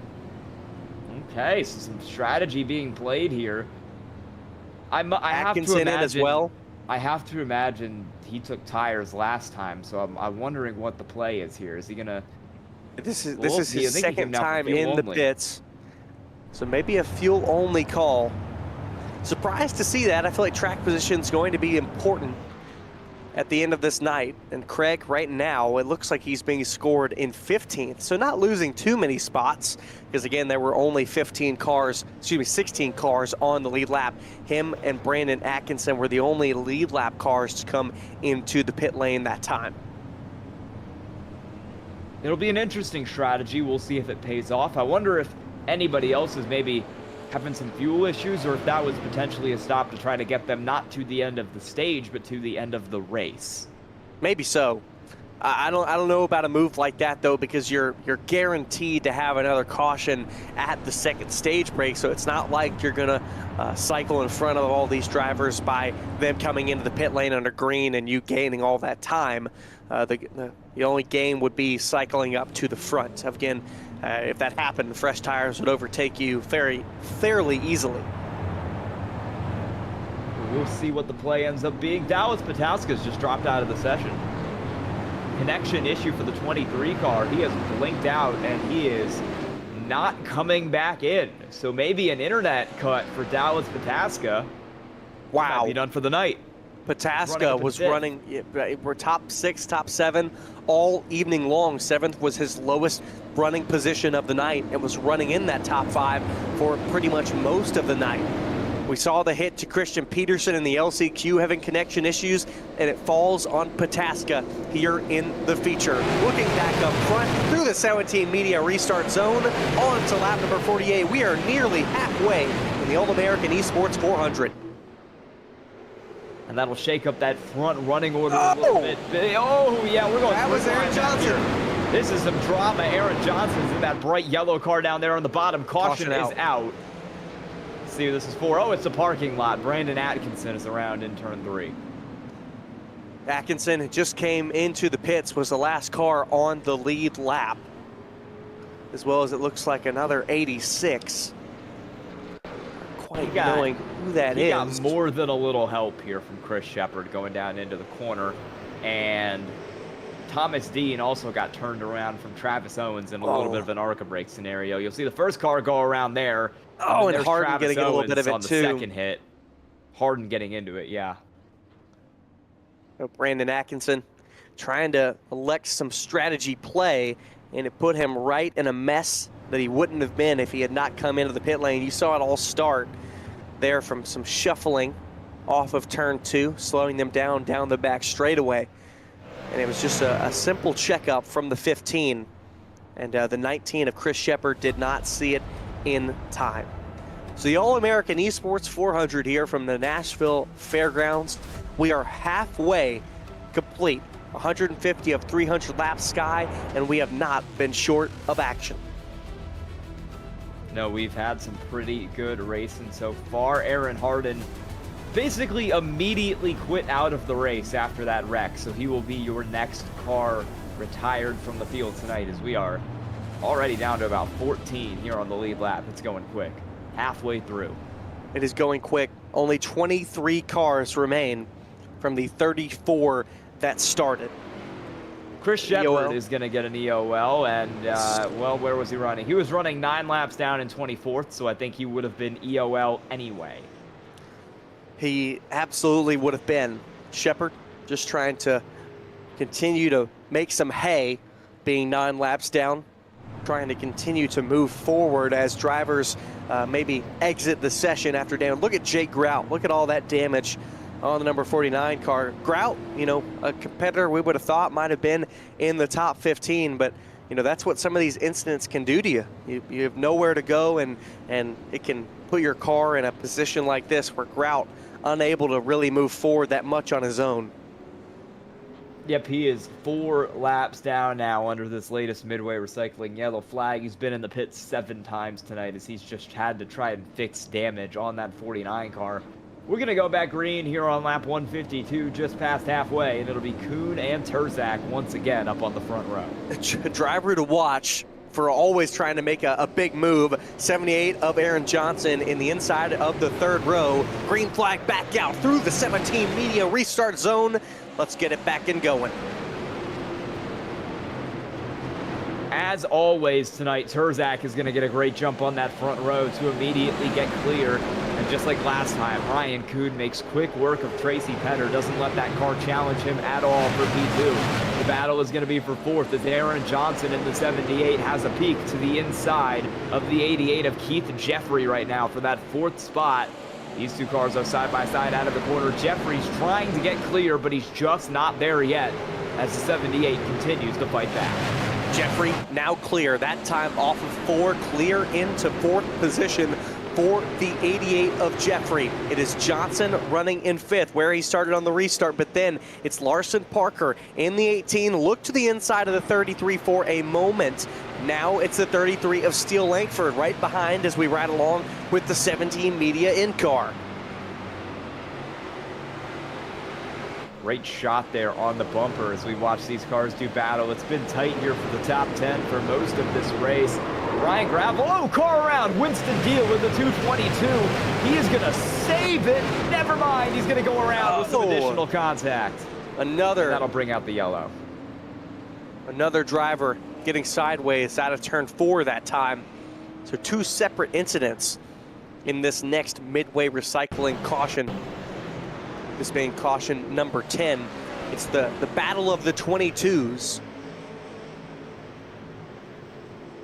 You got to get a little help there from behind going into that corner. Saves it and then makes contact with Brandon Elvis, goes up the racetrack, and he's going to get involved and get spun out anyway. Oh my goodness. There with Trey Craig. Man, did you see those cars on the outside? They were so close here, riding along with Chris Shepard in the 19. Look at how close this gets. Oh my goodness. Oh my. Jake Grout also might have gotten a little concerned in that moment on that Corey Bodie Wraps replay. You saw just a moment for the 22 of Winston Deal. Almost had it saved, but like you said, then bounced off another machine coming out of turn number 4. And that'll put us under our 10th midway recycling caution. We're going to try to do a quick caution here and get you back under green sooner. It's going to be 2 to go right now. Lights will go off next time as the lucky dog goes to the 71 car of Thomas Dean, and he, I believe, will get back on the lead lap. I've been watching Aaron Johnson pretty much every restart because he always likes to try to jump to the inside, and one thing I always notice, Sky, is he always gets the car, the rear, just a little sideways out of turn 2 pretty much each and every time, and it's really fun to watch to see what he's going to try next. Keith Jeffrey might not feel the same. No, but these battles up in the top 5, 10 positions have been really fun all night long. They haven't really stopped, and we've just had battle after battle as these cars continue to race it out up front. Another deal to note, Corey Bodie still sitting in 9th. He has not moved from 8th, 9th, 10th all evening long. Steele Langford, who we saw earlier fall back to 12th position, moved back up into 8th. Let's see if he can continue to march forward. 17 media restart zone. Green flag is back and waving. Ryan Kuhn is going to try his best to challenge Kyle Terzak here, but it feels like that 015 car just has a great run at a turn 2. It won't matter. Caution is out. And, well, we got a couple cars who are slow at the back of the field here. This is going to be the 71 of Thomas Dean. Thomas Dean, one of our drivers that made his way in from the LCQ, finished 4th in the LCQ, started 2nd to last on the field this evening. Let's look along and see what happened to the 71. He had just gotten that lucky dog too. He gets loose in turn 1, and then while he's trying to collect it, gets a tap from Carter Shepard there. Very similar incident to what we saw earlier with Brad Carpenter, and it was the same 19 of Chris Shepard who got into him. Chris Shepard's got into quite a few cars. I think about 4 different accidents involving him getting into the back of somebody tonight. Some of them his fault, some of them just cars getting loose in front of him and him being unable to get out of the way. Yeah, and you know, it's one of the, he's 9 laps down. There's no other driver on his lap, so he's not battling anyone for position. And so you got to wonder in a position like Chris Shepard is in, you got to wonder if why he'd be battling so closely with some of these other drivers when he is not in an on-track battle for position. Yeah, honestly, if I was him, I'd just be vibing. I know what his plan is. His plan is to get points and hopefully get far enough up the standings that he can get a little bit of an extra payday here. That's the plan for that car. I think he just needs to be a little more careful with it, because at the rate we've been going, these cars are going to have accidents. Some cars are going to end up out of the race, regardless of whether he's right up on the field or if he's hanging out about 5 seconds behind it. I agree with you, Sky. That's exactly what I would say. Make sure that you don't end your day early along with somebody else's, especially when you're not running for position. Another quick caution as we get these V-Speed All-American super late models. They roar, they rumble. Let's hear that sound. Through the 17 media restart zone, green flag is back and away. Immediately dropped down to 2nd there. Didn't try to hold him on the outside, just got straight down to the bottom so we can try to pull away the side-by-side battle behind him of Aaron Johnson and Tracy Petter. Here comes Ty Leclerc. Haven't seen him up in the top 5 tonight, but he's on the outside of Keith Jeffrey. Trying to get that car up. Trying to make the outside work. Again, we saw it work more in, whoa, there goes Jeffries. He's gonna make contact with the inside wall, and he's going to bring it down onto the apron. Not going to go into the pits, but Jeffrey going to fall far and far back, all the way back to the last car on the lead lap. And you saw just a moment out of turn 2, might have left front damage now. It looked like he was going to try to bring it down to the pits and just missed pit road. Couldn't get it at the angle he wanted. I think he was just trying to stay off the racetrack. Leave it back out there. I know he braked a little bit right before the pit road. Unsure might have thought about it there, but yeah, I think he thought about it. Ryan Kuhn is right on the bumper of the 015 of Kyle Terzak, and this is the closest that Terzak has been to a challenge really all night. Ryan Kuhn dropping out of the session there for a moment with some internet issues. He had a little bit of those before the green flag, but they've been sorted out over the last 170 laps. Might have to watch that and make sure they don't get any worse. Let's watch the two lines. Whoa, Kuhn! Big moment out of turn 4. And the minute it happens, another caution will fly. Midway recycling caution, 12th of the evening. It is the 72 of Aiden Murray once again. This is just going to be another situation of some contact from behind to bring out our 12th midway recycling caution of the night. Aiden Murray dives it down into the corner and just gets tapped from behind by Trey Craig, and the 72 goes around. Let's watch it. Craig, a driver trying a little bit of an alternate strategy. Pitted from 10th spot and restarted back in 16th earlier on. But you can see just trying to make gains for position, and slight contact, even as slight as that, is all it takes. I don't think the 72 of Murray made contact with the outside wall. That was a Corey Bodie wrapped replay. No, I think he got away from that wreck about as cleanly as he could have. I don't even think my he's going to have goodness. that much damage from the tap there. Only big damage will be to his Hoosier tires. 171 laps will be completed this time, and they've all been led by the 33 of Kyle Turzak. Ryan Kuhn was getting close there, Sky, but he had a big moment out of 4. Not something we often see from a guy like Kuhn. Trey Craig will be credited with the EOL penalty there, and so he will drop to the back of the line for his role in that incident, as we are, let's say, about 2 laps away from getting back green here. Kyle Turzak would love a green flag run. I think Ryan Kuhn would also love a green flag run, because he has really been giving Kyle Turzak everything he can handle. When we've had these green flag runs, we've just spent a lot of this stage under yellow. He's been slowly reeling him in. But again, we saw, a small mistake from him, not something that we often see. We'll have to see how the battle gets between them as we get closer and closer to the end, because I imagine it will get a little hotter and hotter as we go on. And if something were to happen, who's going to be in that 3rd position? Who could maybe benefit off of some possible contact between the 33 and 72? Could it be Aaron Johnson? Could it be Tracy Petter? Could it be Ty Leclerc? We'll find out here. It's going to be some great racing on this restart like we saw right before that caution.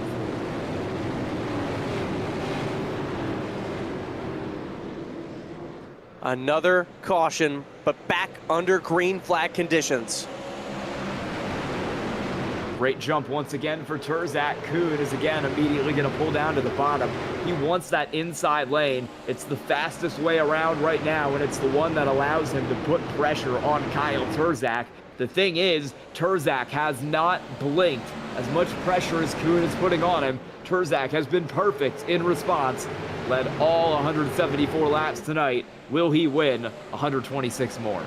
Steele Langford uses the outside line to get around the 33 of Ty Leclerc, move himself back up into the top 5. It's also Aaron Johnson using the outside as well to get around the 79 of Petter. Is the highest running position of the day for the 78 I Love Mac and Cheese machine.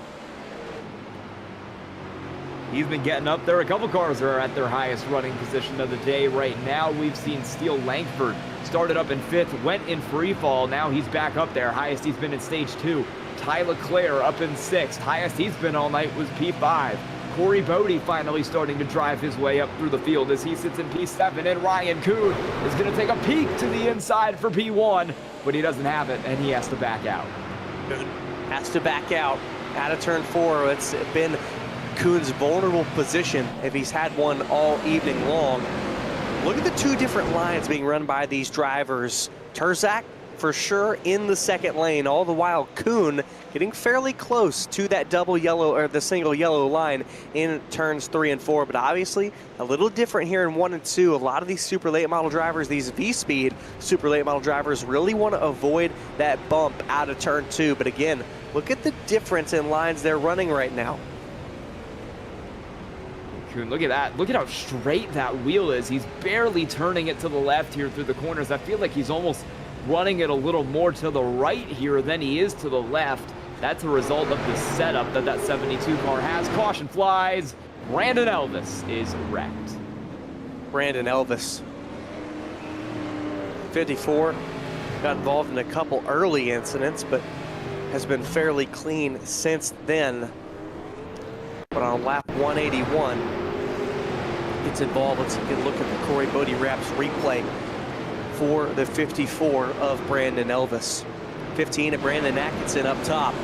It's going to be a car getting sideways. Chris Shepard getting sideways and coming right up onto the racing service, as well as Travis Owens and Jake Grout making contact as they were getting slowed up. Bad to worse for That car right there of Chris Shepard, I mean, he's been in everything tonight. That one, it was kind of laid right in his lap. Yeah, just lost it there. Caught the apron and straight spun it out. Same with the 49 car of Jake Grout. Travis Owens also coming in there and making a little bit of contact. A lot of drivers coming into the pit lane to get some damage repair. And, you know, each and every time I think that Ryan Kuhn is about to make a move, it looks like we get a caution and Kyle Turzak can breathe a little bit. Yeah, he might make it all the way to the end of stage 2 here in the lead because Ryan Kuhn just has not gotten the green flag laps that he would really need to be able to make this move happen. He has been stuck there for a hot minute, and it is just not working out right now. Who is your underdog and who is your favorite, Sky? Ooh, on the underdog side, I think I'm going to have to say Ty Leclerc. He has been slowly moving his way up through the field. If there's some more carnage up in front of him, I think Ty Leclerc is a name you might want to watch, maybe for a podium, maybe even for a win here. He could get it done. Kyle Turzak as well, got to be the favorite. I mean, he's led every single lap this race. Well, on that end, I'm going to have to go with Steele Langford. A driver who was competing in the top 5 earlier, but I think he very much mismanaged stage number 1, started falling through the field, now has a little bit a better handle on that V-Speed super late model. And my favorite would probably be the 72 of Ryan Kuhn. We know his caliber, we know his talent, but he has to be able to go up there and best the leader of Kyle Turzak. And I think if there's anyone that can do it, it's him. We've got 35 laps to decide this here in stage 2, 115 laps to decide it before the end of the race. And Kyle Turzak is going to definitely want to lead the rest of those as we get back green to the 17 media restart zone.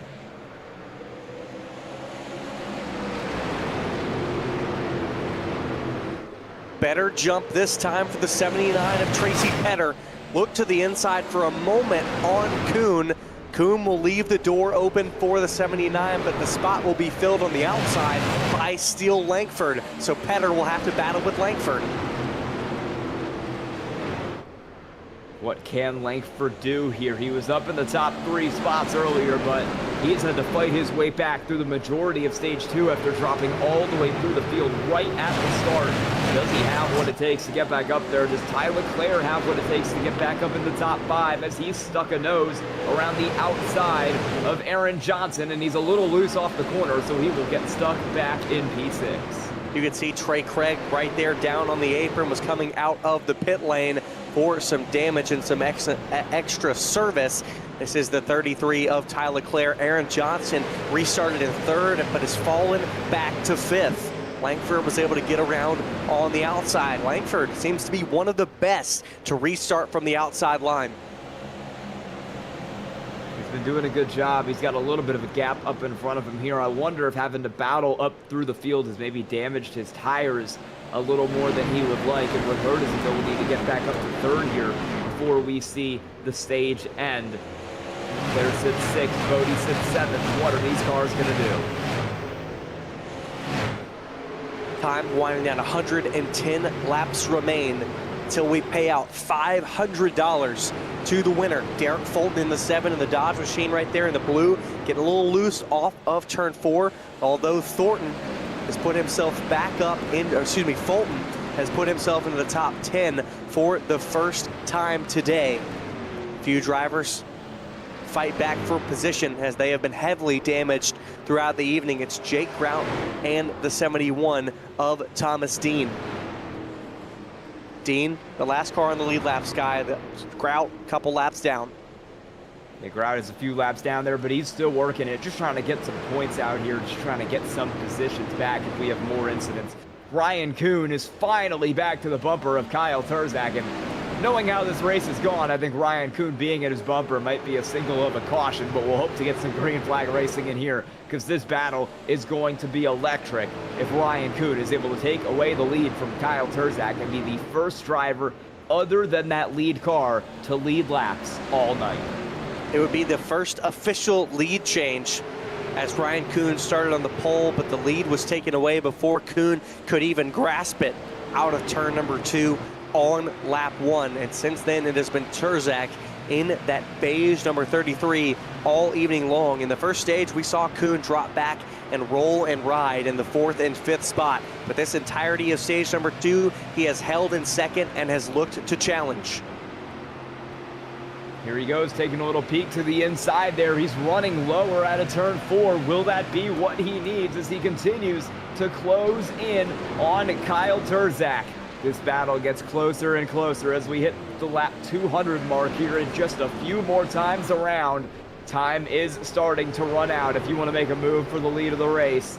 And Ryan Kuhn is all over the back. He'll take a set to the inside this time. First mistake for Terzak. It's the first time we've seen him waver. He's going to be able to survive it, however. Now Kuhn going to try to set up. Crossover down to the inside here. Gain momentum off of turn 4. He's going to look low for a second, but he's not going to make the turn down the hill.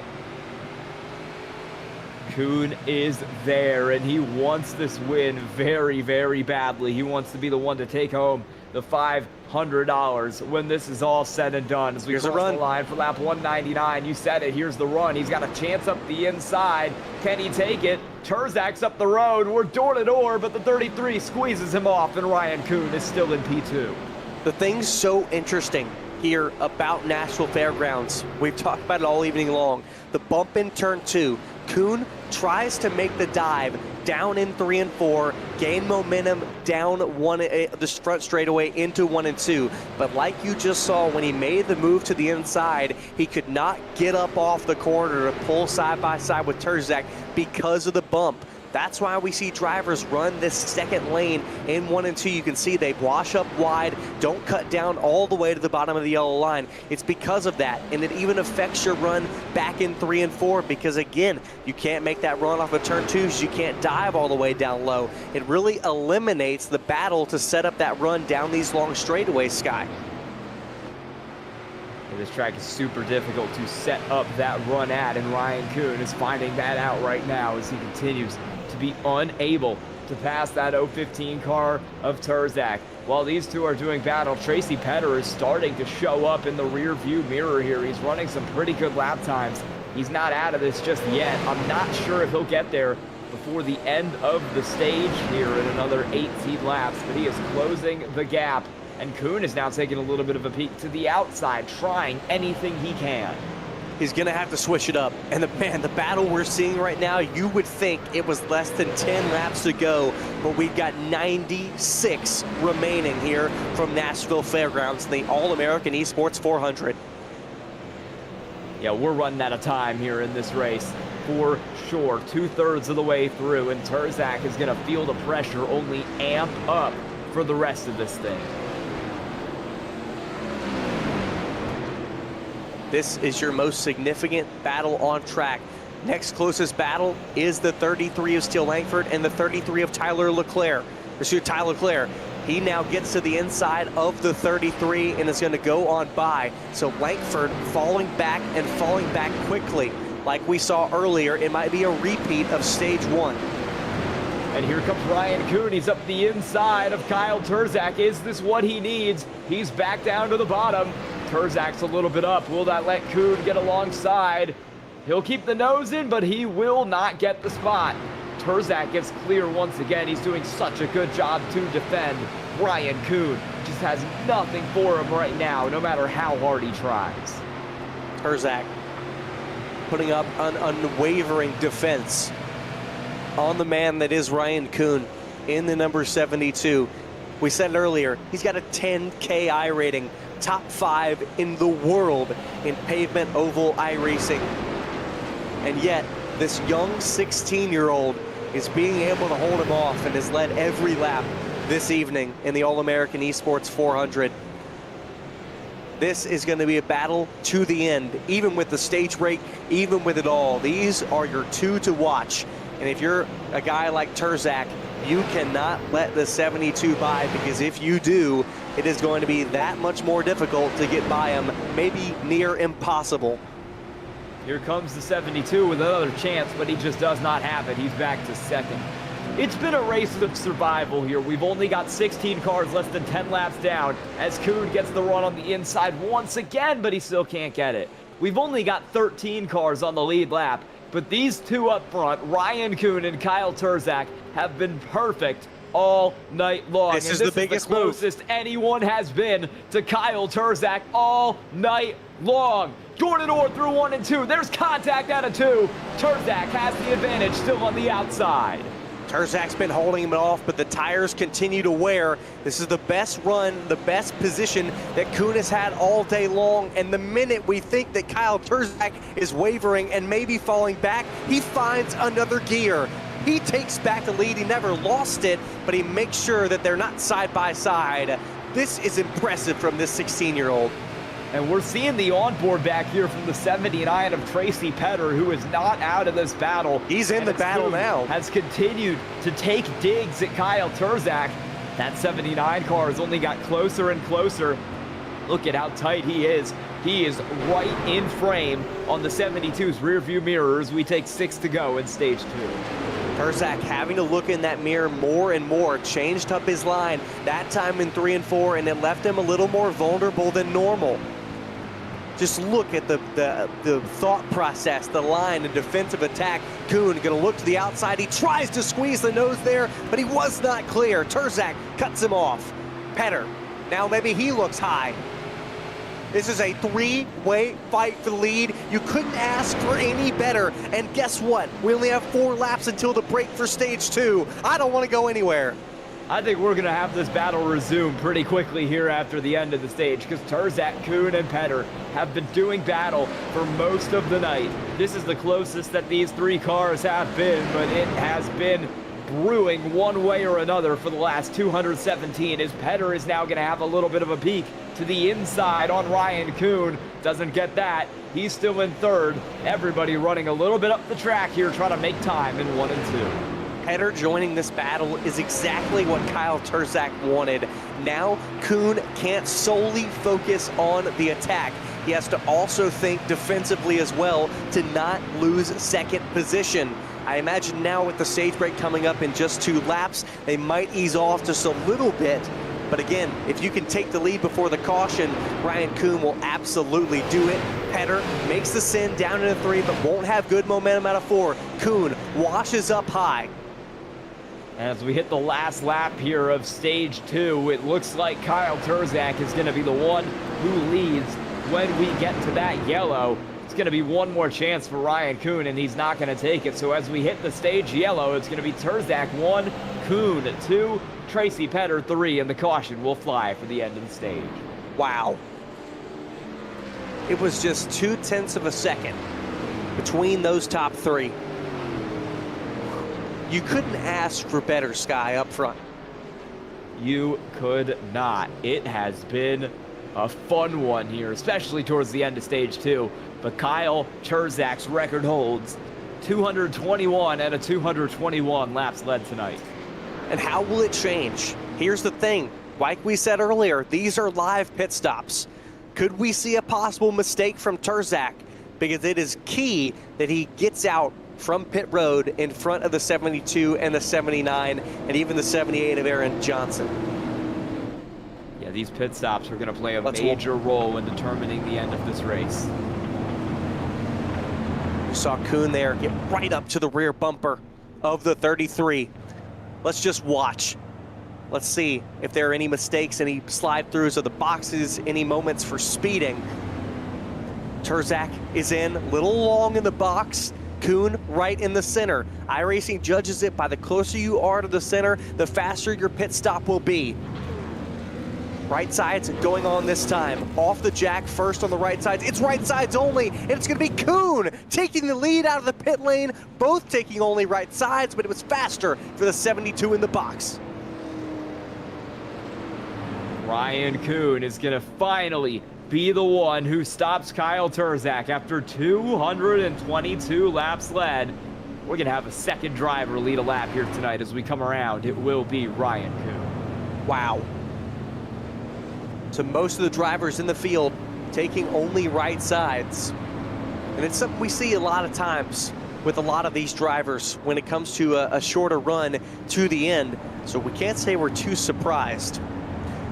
So as they run, it is Ryan Kuhn getting the faster stop in the box. Let's take a quick break, the final break, side by side, before we run to the end and pay out $500 to the winner in the All-American Esports 400.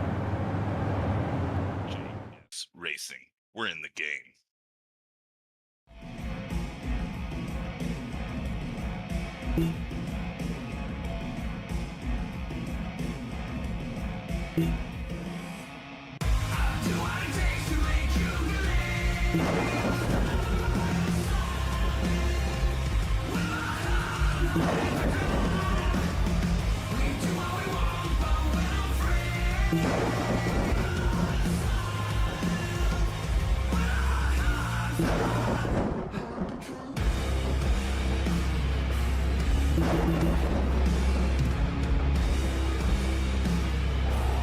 Gentlemen, start your engine!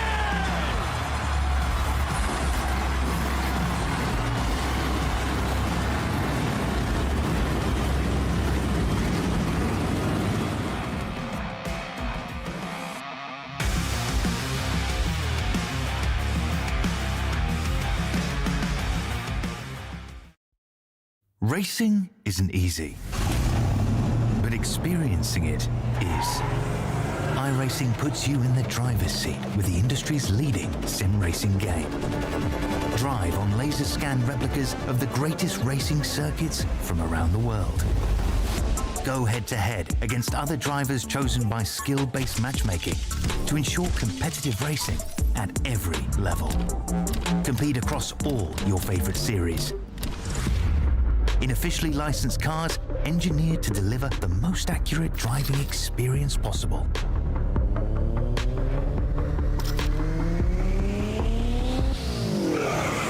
Join a race or host your own with players from across the globe. Race against the computer or in a league with friends. Feel the thrill behind the wheel. Visit iRacing.com.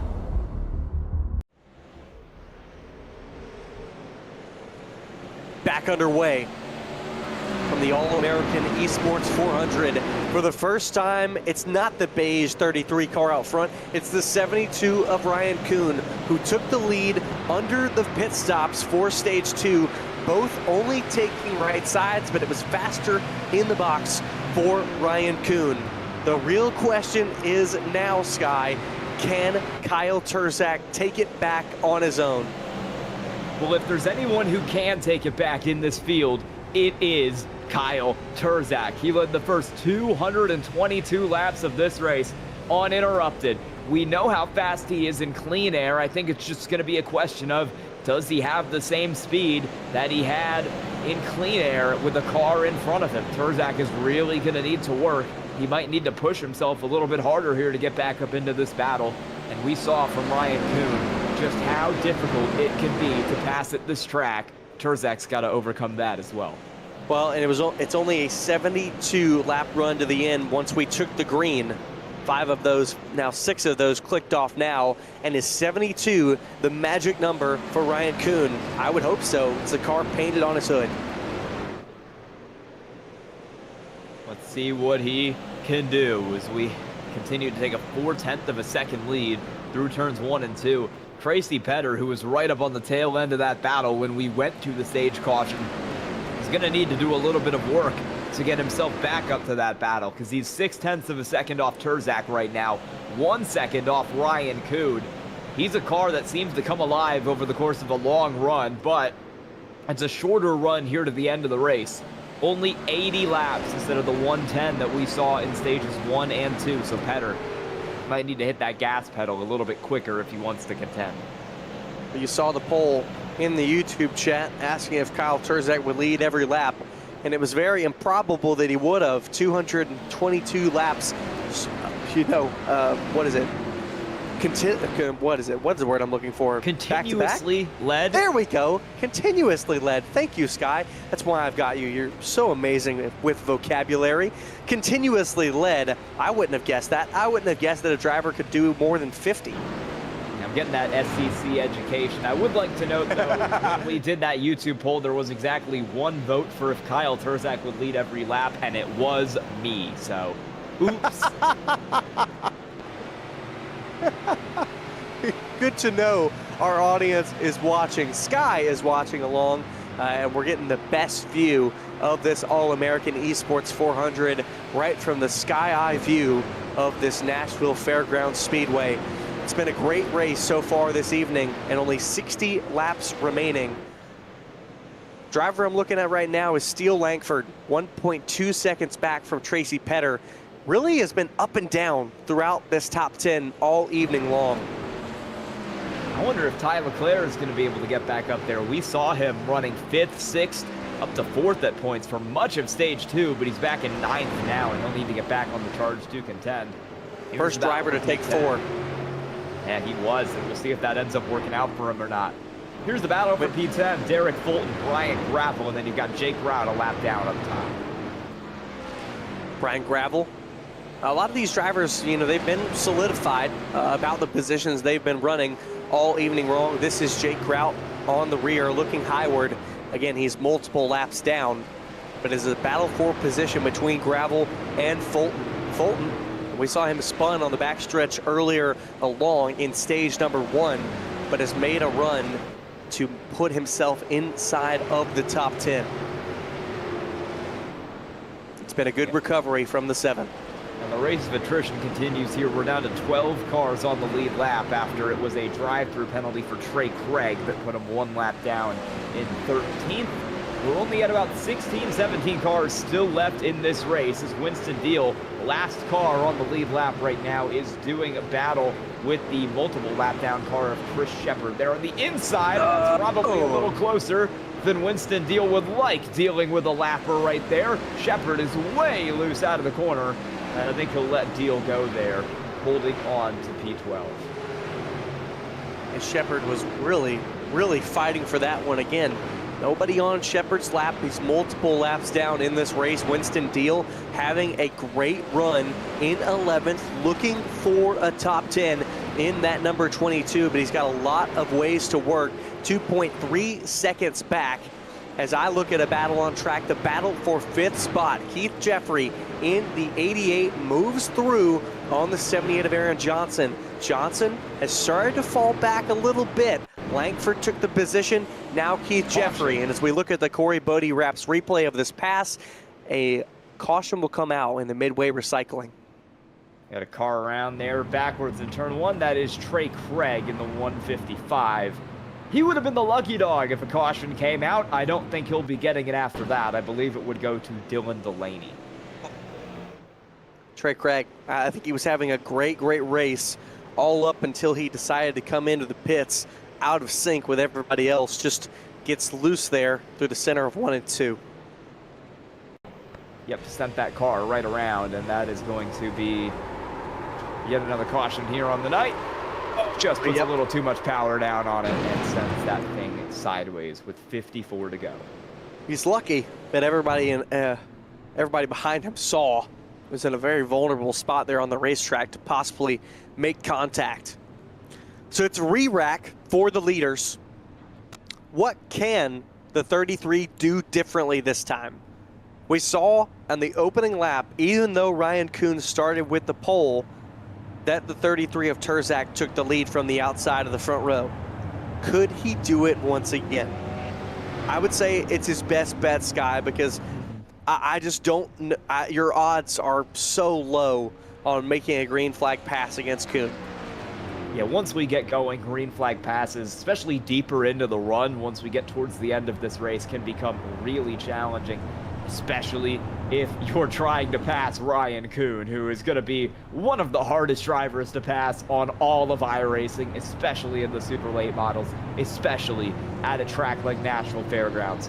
Maybe taking advantage of a bad jump from Ryan Kuhn could be the key for Turzak to get this lead back. We'll see how it goes, as Trey Craig is going to get a drive-through and an EOL for the second cause of yellow. I think this is going to be Trey Craig's second drive-through of the night, and he will, well, he's 2 laps down. He'll go a little more than 2 laps down here. I hope, viewers, you've liked the action you've seen from these V-Speed super late models. Sky and I have as well.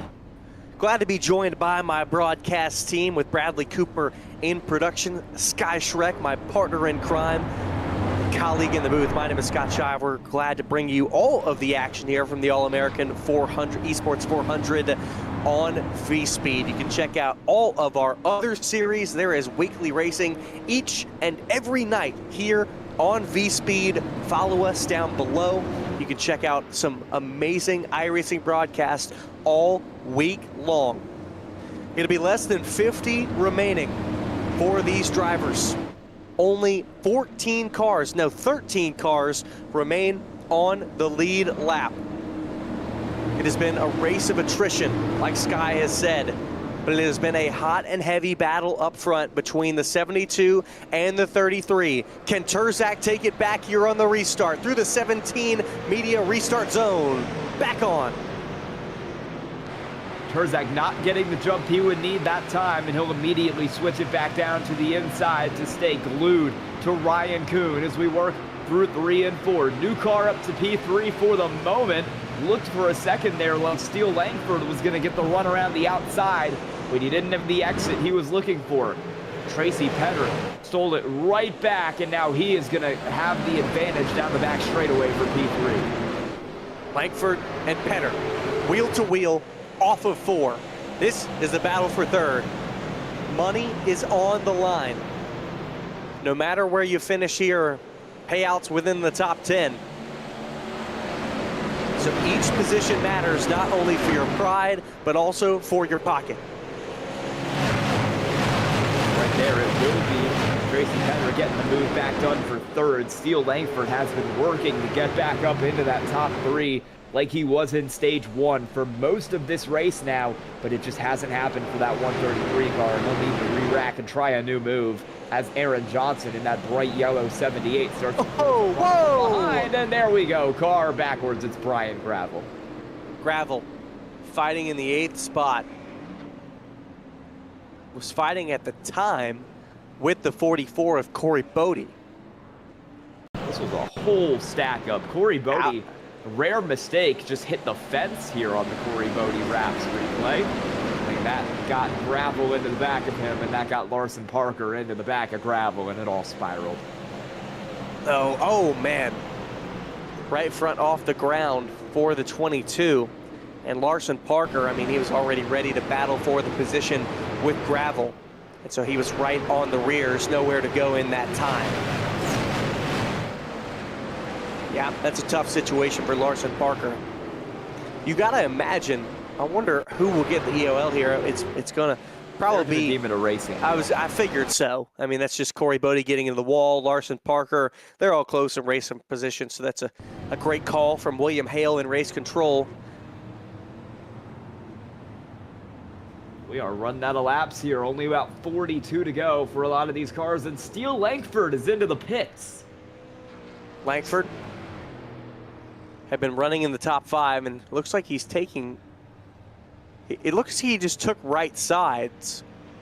I'm assuming that would mean that he took lefts only on that pit stop. That was with the 2-tire. Which would be a weird call. On super late models, it's not as weird as it seems. We saw in the touring series quite a few cars come down and take lefts only. It's true. Well, I wonder, that's this very is one of the interesting. rare cars on iRacing where taking lefts only is actually a viable strategy, and I would have to imagine a lot of the top 5 or 10 did it. You know, maybe this is Steele Langford saying, you know, I've been running in the top 4, but over the run I fall back. Maybe this was Steele Langford saying, I got to try something different if I want to battle for this win. Because maybe he feels like even now, starting from 11th with these fresh left sides, that he could get back to where he was. So maybe he feels like, you know, even if I get back to where I was, I tried something different. Yeah, I think this is just a play to get off script. Steele Langford is going boom or bust here. Either he's going to get up and be able to challenge for that top 3, or he's going to get stuck back here and be unable to drive through the field. It's all going to be on him and those fresh right side tires, and we'll see what he can do with them if that helps the handling of that 133 car at all. I lost count of our midway recycling cautions. I'm going to guess. There we go. I was about to guess 17. I can't lie. but I was thinking about 16, between 16 and 17, but the minute Bradley popped it up, then I had to go with my initial guess of 17. So I can't lie about that one, Sky. I would have just pretended I was perfect. I would have been like, oh, No, yeah, right no. every time. No, I'm human. I'm very flawed. One lead change, and it happened on pit road. We've not seen a lead change on the track.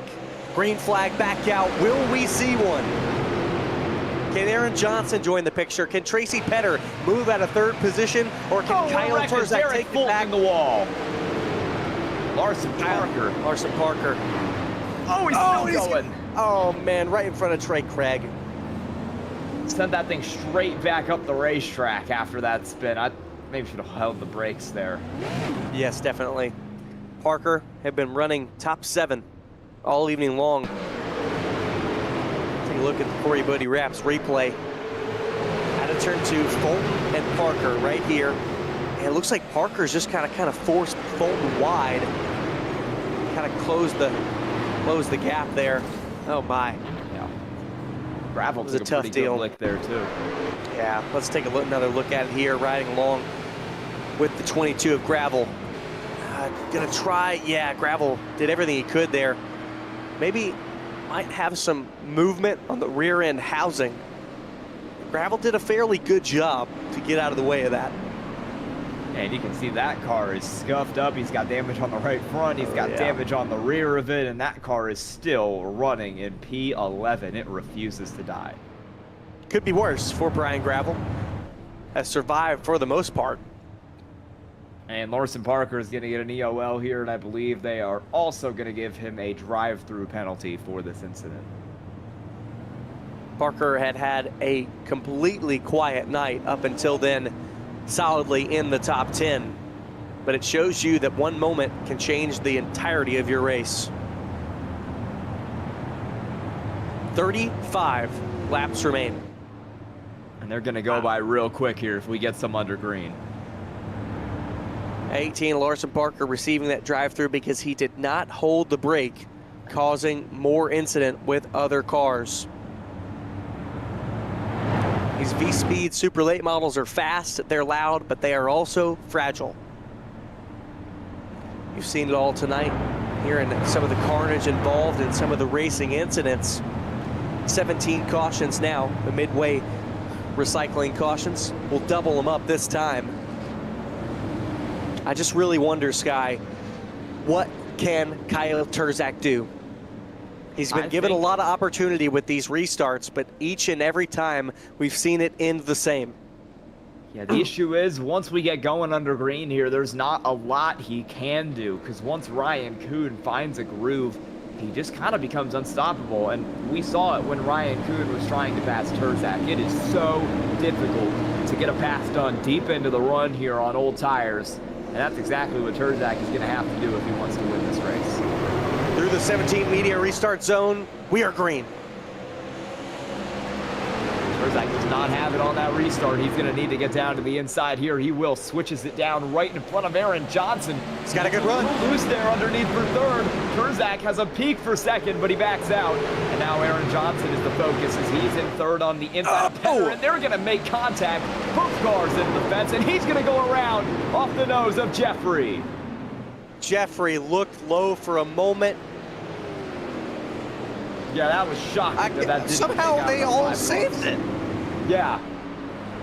Race control threw the caution there because I think they were anticipating a parking lot. But that was great job by everybody involved to keep that thing from not tearing up the whole field. See where this starts in the Corey Bodie Wraps replay. You saw it in the wall and making contact were the 78 and the 79. Wow, I cannot believe everybody saved that. I want to take a couple more looks at that. You saw Johnson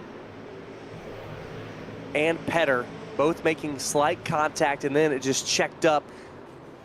Jeffrey was right there. He looked low, almost 3 wide for a moment, and then backed out of that move, but was so close that when Aaron Johnson entered turn number 1, checking up just the slightest bit, Jeffrey was right there and made contact.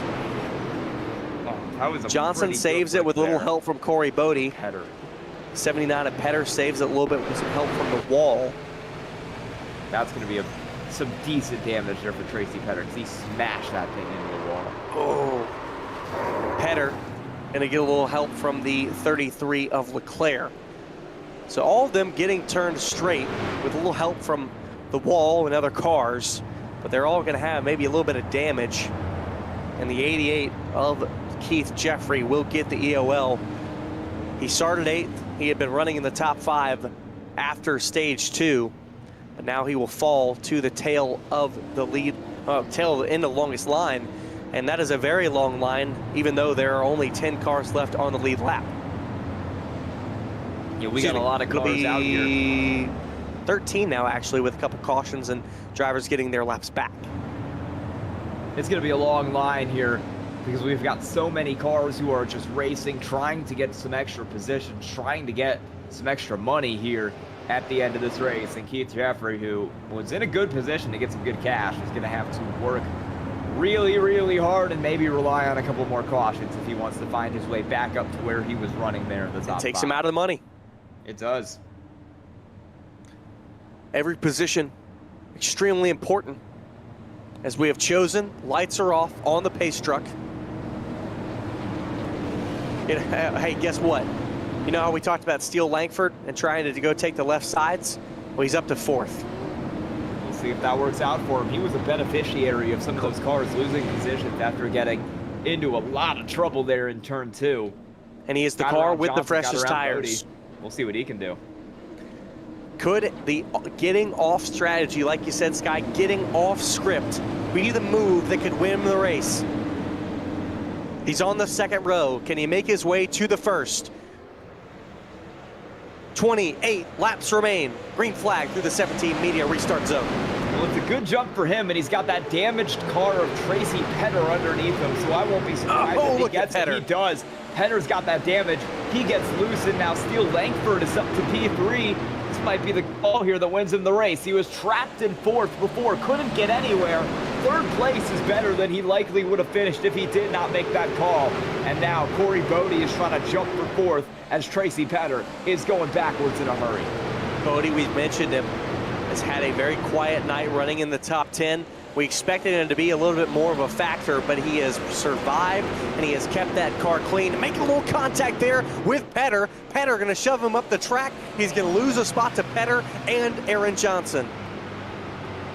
Johnson sneaks through for P5 there. Bodie in 6th. He's got a little bit of a gap behind him to the next car coming, which is the 233 car of Ty Leclerc, who's working in this same fight.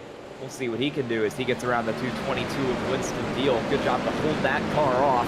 Terzak is still a little bit back of Ryan Kuhn. He's going to need to get a little bit closer if he wants to try to win this race. But right now, Kuhn is running the fastest laps out of anybody in the top 3. Kuhn, then Terzak, then Langford in that order. Langford running 17.44s and Terzak running in the 17.3s. Each time, they're 2 100ths in a lap between each other. Back in the field, this is still in the top 5. It's 4th and 5th, Petter and Johnson. Petter has a little bit more damage after contact with the wall between him, Johnson, and Jeffrey. And so can Johnson get the edge on the 79 after the damage caused by their incident? Certainly looking to do it right now. It's a pretty good run out of the corner, the kind of run that Kyle Terzak was unable to get up front, as he's right there on the bottom, and they'll go nearly door-to-door out of the corner. Petter has the advantage at the line there, but Johnson is slowly but surely working his way up alongside. Let's see if he can get the move done. I don't think it'll be too long before he's around Tracy Petter, although that 79 is really doing a great job to fight back. At the line this time, it is barely Tracy Petter, and now we've got a hornet's nest back here for 7th. Yeah, Keith Jeffrey trying to move back through the field after getting that EOL. He is now looking for 8th spot on Ty Leclerc. Leclerc not able to hold his own. Was running in the top 6 earlier, but now falling back towards the end of this run. It's only 18 laps to go. Keith Jeffrey takes the spot. He's back into 8th, the position where he started. Here, back in the top 5. It's the battle for 4th. Johnson still to the inside of the 79 of Petter. And Johnson has been working it slowly but surely. He's gotten the advantage. He was right on the nose before, and now he's already well up there alongside. And Aaron Johnson is going to get clear out of 4. He'll make the move. Petter maybe looking for a crossover. He can't do it. Langford is losing quite a bit of ground right now on these top 2 cars. Kuhn and Terzak have stayed pretty close. Only 0.4 of a second separating those drivers, but Langford is dropping rapidly. I don't think he'll be a factor for the end of this race, barring a caution. Those front 2 cars are just too fast. There's another side-by-side battle. It is the battle for 7th. Keith Jeffrey trying to hold on to it. Winston Deal now under attack from Ty Leclerc, as well as Cole Williams. Cole Williams is in the top 10 after losing a bumper earlier, spinning twice. He's in the top 10. It's all about survival here, and Cole Williams will tell you that because he has been up, down, all around. He's been backwards at one point, and yet he is still here, still fighting it out. And he might go home with a top 10 and a decent prize at the end of the day. Right along with his V-Speed Super Late Model in the 17 Media End car. He's looking at Ty Leclerc, who runs 9th in his 33 Mustang. Runs right behind the 22 of Winston Deal. It's a 4-car stack, including the 22 of Brian Gravel, who was fairly clean through the early portions of the race, but got a bit of an unlucky hand. This is the 17-7 of Derek Fulton going a lap down to Ryan Kuhn. Next car looking to go a lap down is the 71 of Thomas Dean. He's going 2 laps down this time, one of our drivers from the LCQ, but he still runs in 14th. An impressive drive from the 71 to start from the second last starting position and be running 14th. He's the only driver that went through the LCQ tonight that's still running. In fact, he's the only driver who went through the LCQ tonight that made it longer than lap 65, which is when, actually, excuse me, lap 90, which is when Matt Mingo ended up out of the race. Everybody else was out of the race early, and he has been a survivor, and he is going to get himself a pretty okay top 15 finish here in that 71 car. We're watching along that battle for 4th. Cycling through our field. It's fairly spread out with only 8 laps remaining. Tracy Petter looking to the back of the 78 of Johnson. They are 2.1 seconds behind Steele Langford, who runs in 3rd, but Petter looks to have the faster machine than Johnson, but Johnson has been able to muscle himself through and into position. Can patience prevail for the 79? Only 7 laps left to make a move and make the pass and make it stick. And you could see when we went to that rear view cam just how much damage is on the front of that 79 car, Tracy Petter. The whole right front of that car is punched in, and he is not letting it stop him, even with the damage he is giving Aaron Johnson a headache right here, trying to hold on to that 4th position. Up front, Ryan Kuhn has checked out at 0.7 of a second between him and Terzak with 6 to go. What more can you say about Ryan Kuhn? We'll let the track do the talking, and just as we do that, a midway recycling caution comes out once more. That is going to set us up for an overtime restart. It is the 7 of Derek Fulton. Contact with Winston Deal and Ty Leclerc. Derek Fulton was a lap car in 13th, and Winston Deal came up to him and, well, oh my gosh, right here, kind of a chain reaction, and right back up the track into him and Leclerc. That's exactly where we saw the 7 of Fulton go around in his initial spin early in stage 1. You could see just much slower than this lead group, and Winston Deal was trying to get through, as well as Ty Leclerc and the others, but Leclerc going to get damage from that. I'm not so sure that was Winston Deal's fault, more if it was he was just getting pushed from behind by Ty Leclerc and kind of got jolted into that accident. Yeah, he really couldn't let off the throttle there. So this is going to set us up. Oh my goodness. And I think it's going to be an actual green-white checkered, not a natural one. I believe it will be. First of 3 here on the Yes. night, and stewards will rule that a racing lead. Only 3 green-white checkered attempts. So this is going to bring Terzak right back in it. Before that, it was a 7/10 of a second lead for the 72 of Ryan Kuhn, who was looking to take it on home and breeze on home. But of course, a late race caution ends that stretch. These V-Speed super late models are gonna have at least 3 more goes of it. What more could you ask for in the setup? This is going to be a lot of fun here. It is going to be all out from Kyle Terzak. I have a feeling we will not get it done on the first one.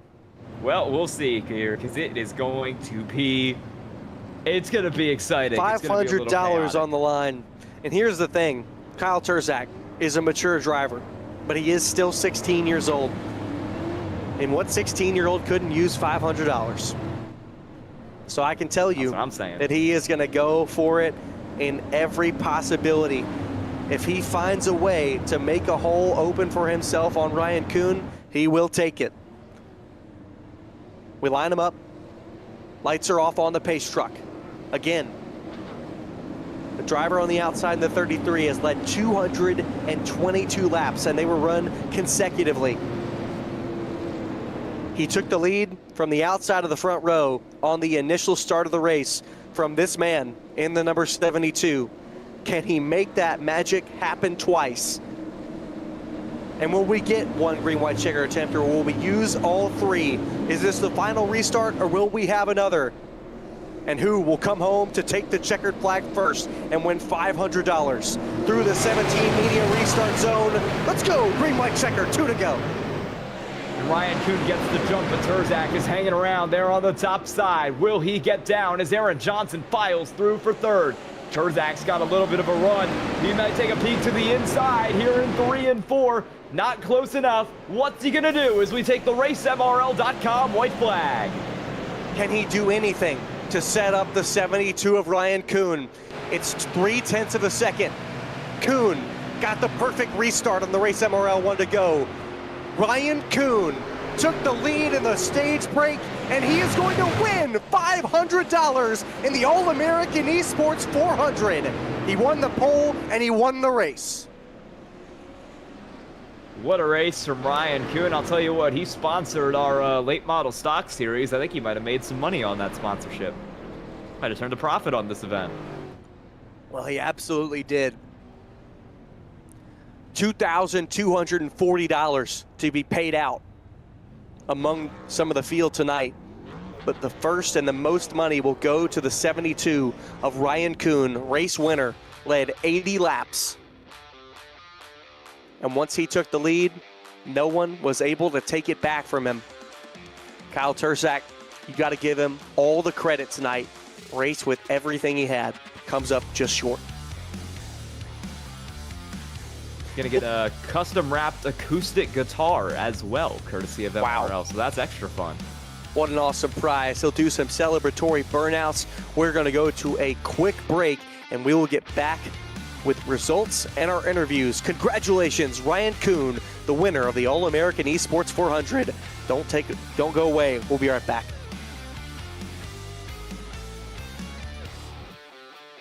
JS Racing. We're in the game.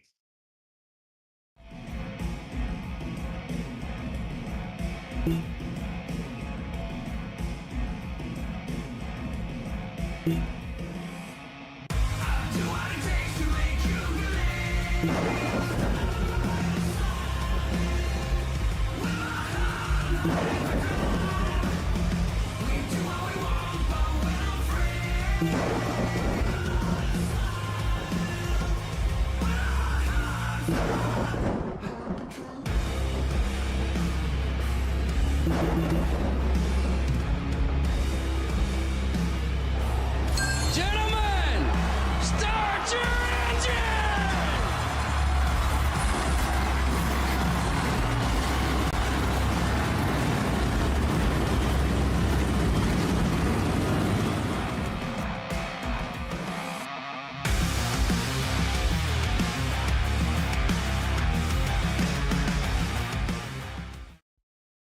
Racing isn't easy, but experiencing it is. iRacing puts you in the driver's seat with the industry's leading sim racing game. Drive on laser scan replicas of the greatest racing circuits from around the world. Go head-to-head against other drivers chosen by skill-based matchmaking to ensure competitive racing at every level. Compete across all your favorite series. In officially licensed cars, engineered to deliver the most accurate driving experience possible.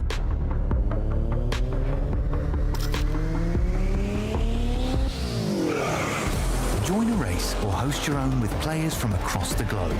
Race against the computer or in a league with friends. Feel the thrill behind the wheel. Visit iRacing.com.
Welcome back to V-Speed with the coverage of the All-American Esports 400 from the Nashville Fairgrounds Speedway. I think we were presented with an excellent race tonight. While we had some cautions, I think we were improved with some excellent up-front and on-track racing, but it was Ryan Kuhn getting the job done after 19 cautions. Let's take a look at the results. Kyle Turzak led 220 laps and came up just shy, 3/10 shy. It was Aaron Johnson finishing in third. Steele Lankford making a off-strategy call and finishing in fourth. And it was Tracy Petter finishing in the top five. Corey Bodie finishes in sixth. Keith Jeffrey in seventh. Winston Deal eighth. Ty Leclerc in ninth. And Cole Williams rounding out the top 10. And finishing back from there in P11th, you have Brian Gravel. Dylan Delaney, last car on the lead lap, in 12th. Thomas Dean, top finisher out of your LCQ, in 13th. Derek Fulton, 14th. Trey Craig, 15th. And then you got a bunch of cars who either did not make it to the end or finished a ton of laps down tonight. Travis Owens in the 02, Jake Grout in the 49, Chris Shepard in the 19, Larson Parker in the 18, and Brandon Elvis in the 54. More cars that did not make it to the checkered. Aiden Murray, 21st. Brandon Atkinson, 22nd. Dallas Pataska, 23rd, with internet issues after fighting up front. Aaron Harden, 24th. James Lehman in 25th. 26th, Tristan Pena. 27th, Matt Mingo. Ethan Guptill, 28th. 29, Tanner Berkey. 30th, Jesse James. And finishing back from there, your last four finishers, it is Brad Carpenter, Holt Martin, Stephen Hassett, and Justin Crow. 34 cars started the race, and many less than that finished the race. Let's get to talk with our winner, Ryan Kuhn, the man who was in the booth last night with you, Sky, covering in for me. But Ryan Kuhn, you started on pole, but you didn't lead until the third stage. Tell you what, I'm a lot better race car driver than I am announcer. You guys kick ass every week doing this announcing stuff. No, it was a really great race tonight. I had a blast. Early on was just really trying to ride, save the tires, play a little bit of racecraft. I didn't need to be leading every lap. Just kind of ride. I think the first stage I was riding fifth or sixth for a little bit, got up to third, and really just put it in cruise control. I didn't really need those spots that early because I know the race comes down to the last couple last pit stop really. But first stop we came out. What did we come out? Second, third, something like that. Third. Made our way up to second. Just rode a little bit in second behind Kyle. He started to get a little bit tight, and I was able to cut under a little bit. I just couldn't make a pass before the stage end, but we were able to get him on that last pit stop there, and I kind of knew. I thought I had a little bit better car there at the end, a little bit better tires. I really tried to save my left sides as much as I could because I knew we were only going to take right sides only every stop. So we did a good job. We cleaned it up there later in the race. It was really fun. What do you think allows you the patience coming to the end of the second stage right there? You were, like you said, looking to the inside of Terzak, and what allows you the patience to say, all right, I can, give this up and try to take it later? Yeah, I mean, really it comes from real life racing. I race on the PASS Tour and the American Canadian Tour and the Pro All-Star Series Tour. You give up those spots early, let them guys burn up their stuff a little bit, and they'll come back to you later. So, and that's kind of what happened, but we did get a little bit lucky on that pit stop. I knew it was going to come down to that last pit stop. If you can win the race on pit road, you're 95% of the time going to be the race winner. So it was just that hard to pass. The outside was so good tonight, and it's just really tough to pass on the bottom. You didn't eventually have to do it. You made that pass through the pit stops, but, obviously thinking at stage 2, and it was when you were closest to being able to make that pass. If you had not come out with the lead on the start, what was your plan to try to take the lead from Terzak? Because, again, he's young, but he is really, really fast, and he's really strong, and he was strong here tonight. Yeah, Kyle's come a long way. We've taught him really well. He does a really good job, and he really struggled for a while in these super late models, but has gotten a lot better. The plan was just to keep digging on the bottom best you could, wait for a slip up, maybe a mistake, but he's gotten to the point where he's gotten so good that he doesn't make many mistakes, and it was just going to be really, really hard. He just had to keep dogfighting it on the bottom to really make any ground. I was able to get to his door in that second stage, or the second stage, but just could not complete the pass. But I think he just had to continue to work that bottom and just hope and pray that outside guy makes a mistake. But I think if he got the lead, I think he would have probably won the race, and it would have been so hard to pass him without moving him off the bottom. That's what I figured. What do you think about that guitar, man? I mean, it's on screen right now, but that is a pretty sick prize. Yeah, that's a gorgeous guitar. It's very fitting for Nashville to, have the guitar, the Music City. I'm looking forward to it. Well, you are the official winner of the All-American Esports 400. Anyone you'd like to thank tonight, Ryan? Yeah, obviously all my guys at our camp set up shop, relaying feedback. I really told them, I said, I'm using this as a little bit of a test and a little bit of, really try as hard as we could. My real life sponsors, Everett's Auto Parts, Modern Auto Body, Coastal Heritage Bank, Cape Cod Central Railroad, 01 Designs, you guys up in the booth, everybody who's put this on. Misfit Productions was on the car tonight. Gorgeous looking race car made by Dylan Delaney. Yeah, fun night. Well, congratulations, Ryan. I know it wasn't easy. They usually never are, but you are the winner of the All-American Esports 400. Thank y'all. Ryan Kuhn, the winner. And the driver who came up just short was that 33 of Kyle Terzak, led the most laps all of overall consecutively, and he's joined with Sky. Hey, Kyle, how you doing? Pretty decent. You led the first 222 laps, but you couldn't get back around Ryan Kuhn in that third stage. What more did you need to get past him? Honestly, just I need to be a bit more looser, couldn't really pass after about halfway, and your restarts were the name of the game, and I got a couple good jumps on Kuhn, but I just couldn't be able to get the run that I needed to stay under him. But, we give it our best shot. I feel like we had that, I want to say race one, but we had a pretty good shot at it. We led most of the laps there, and we had that pit stop, and Kuhn just had to take less fuel, I guess, and he beat us out of the pits. And after that, I knew we were in trouble. So, to come out here and run as good as we did, feels pretty good. And especially that to Kuhn. I mean, Kuhn is probably the best in this supercar. So to be that close to him and be that competitive, I'm really happy. You were holding them off pretty well in stage 2, and you were also making some pretty good moves to hold off Tracy Petter in stage 1. What was that like? Yeah, I feel like as soon as I got in dirty air, I got really tight.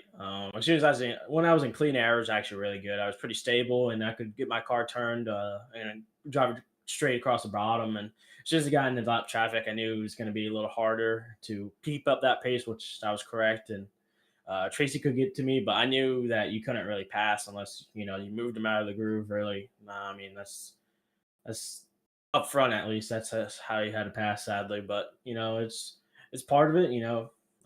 With this car and track combo, it's great. It's great, but it's really hard to pass. Anyone you have to thank tonight? Yeah, first off, I want to give a hats off to everyone who showed up tonight. Night one was a little rough, but it happens. This whole Misfit Racing League is pretty new. It's only about a year old compared to most of these leagues, or used to start in like a long time ago, and they got their roots built up. Hale Adams for putting this on. You guys for the broadcast, for everything you guys done the past 2 days. Ryan Kuhn for the setup tonight. Only could have Boss Man got me by a little bit, but it's all right. Hopefully I can get him back in the fall brawl, which is coming up for the Sara. So hopefully we can get him back there. But our Sub Shop, Dustin Smith for letting me run this thing tonight. I wasn't signed up yet, and he had to go to a vacation, so he said, "Hey, you want to run this?" I was like, "Sure." So big thanks to Dustin for letting me run this 33 tonight. Corey Buddy Raps with amazing Nashville theme scheme. Chuzak Racing on Facebook for all the real life stuff. Hot shot photography for all the best iRacing photos possible. All right, congrats on P2 tonight, Kyle Turzak. Thank you, guys. And we are going to send it back over to Scott, who's going to be standing by with our third place finisher, Aaron Johnson. Aaron Johnson, what an up and down evening for yourself. It's always good to see the I Love Mac and Cheese machine, especially up on the podium. But you had a very up and down night. It seemed like you were fighting loose condition all evening long. Yeah, we started out loose tonight, and I figured we would get long runs for it to even out, but I didn't get that wish. But yeah, we fought hard all night. I felt like I just couldn't get nothing going my way. And just, I don't know, it was whatever I could do.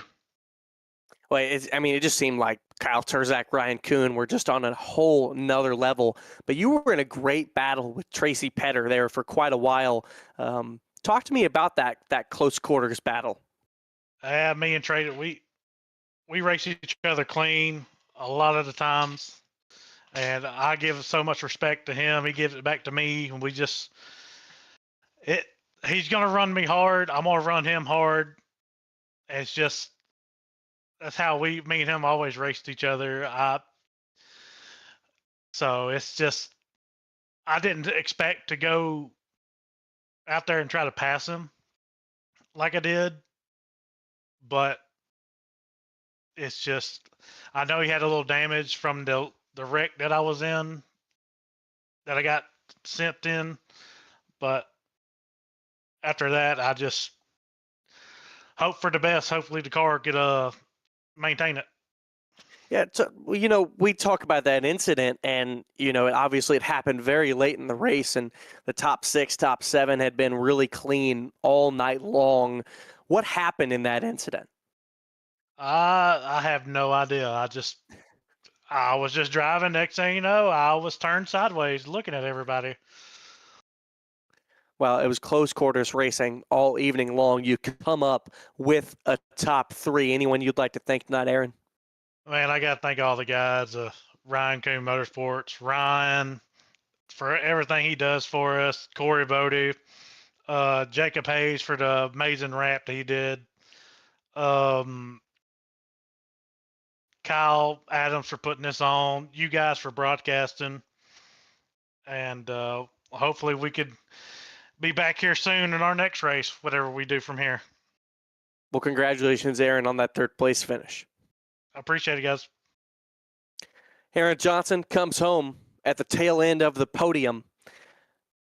That is all from Nashville Fairgrounds and the All-American Esports 400. Sky, your final thoughts on tonight? I think we had a great race. There were some great battles all through the field. Great racing for the lead, great racing through the mid-pack. I think that was a really good event, and I think it went off pretty well. I would have to absolutely agree with you. Loved watching the battles up in the top 5. They were close, they were heated, and for the most part, they were clean. Want to make a foremention of the Misfit Touring Series Season 3, slated to start this upcoming Saturday. 15 races, with now this year the Triple Crown interspersed throughout the season. 15 races to crown a champion, where they'll earn a Molly's Custom silver belt buckle. It's going to be great. It's going to be awesome. And it'll be all right here on V-Speed. I've been joined alongside by my amazing team, Bradley Cooper, as well as my colleague in the booth, Sky Schreck. Congratulations to Ryan Kuhn, winner of the All-American Esports 400. My name is Scott Shive, and we'll see you next time. Good night.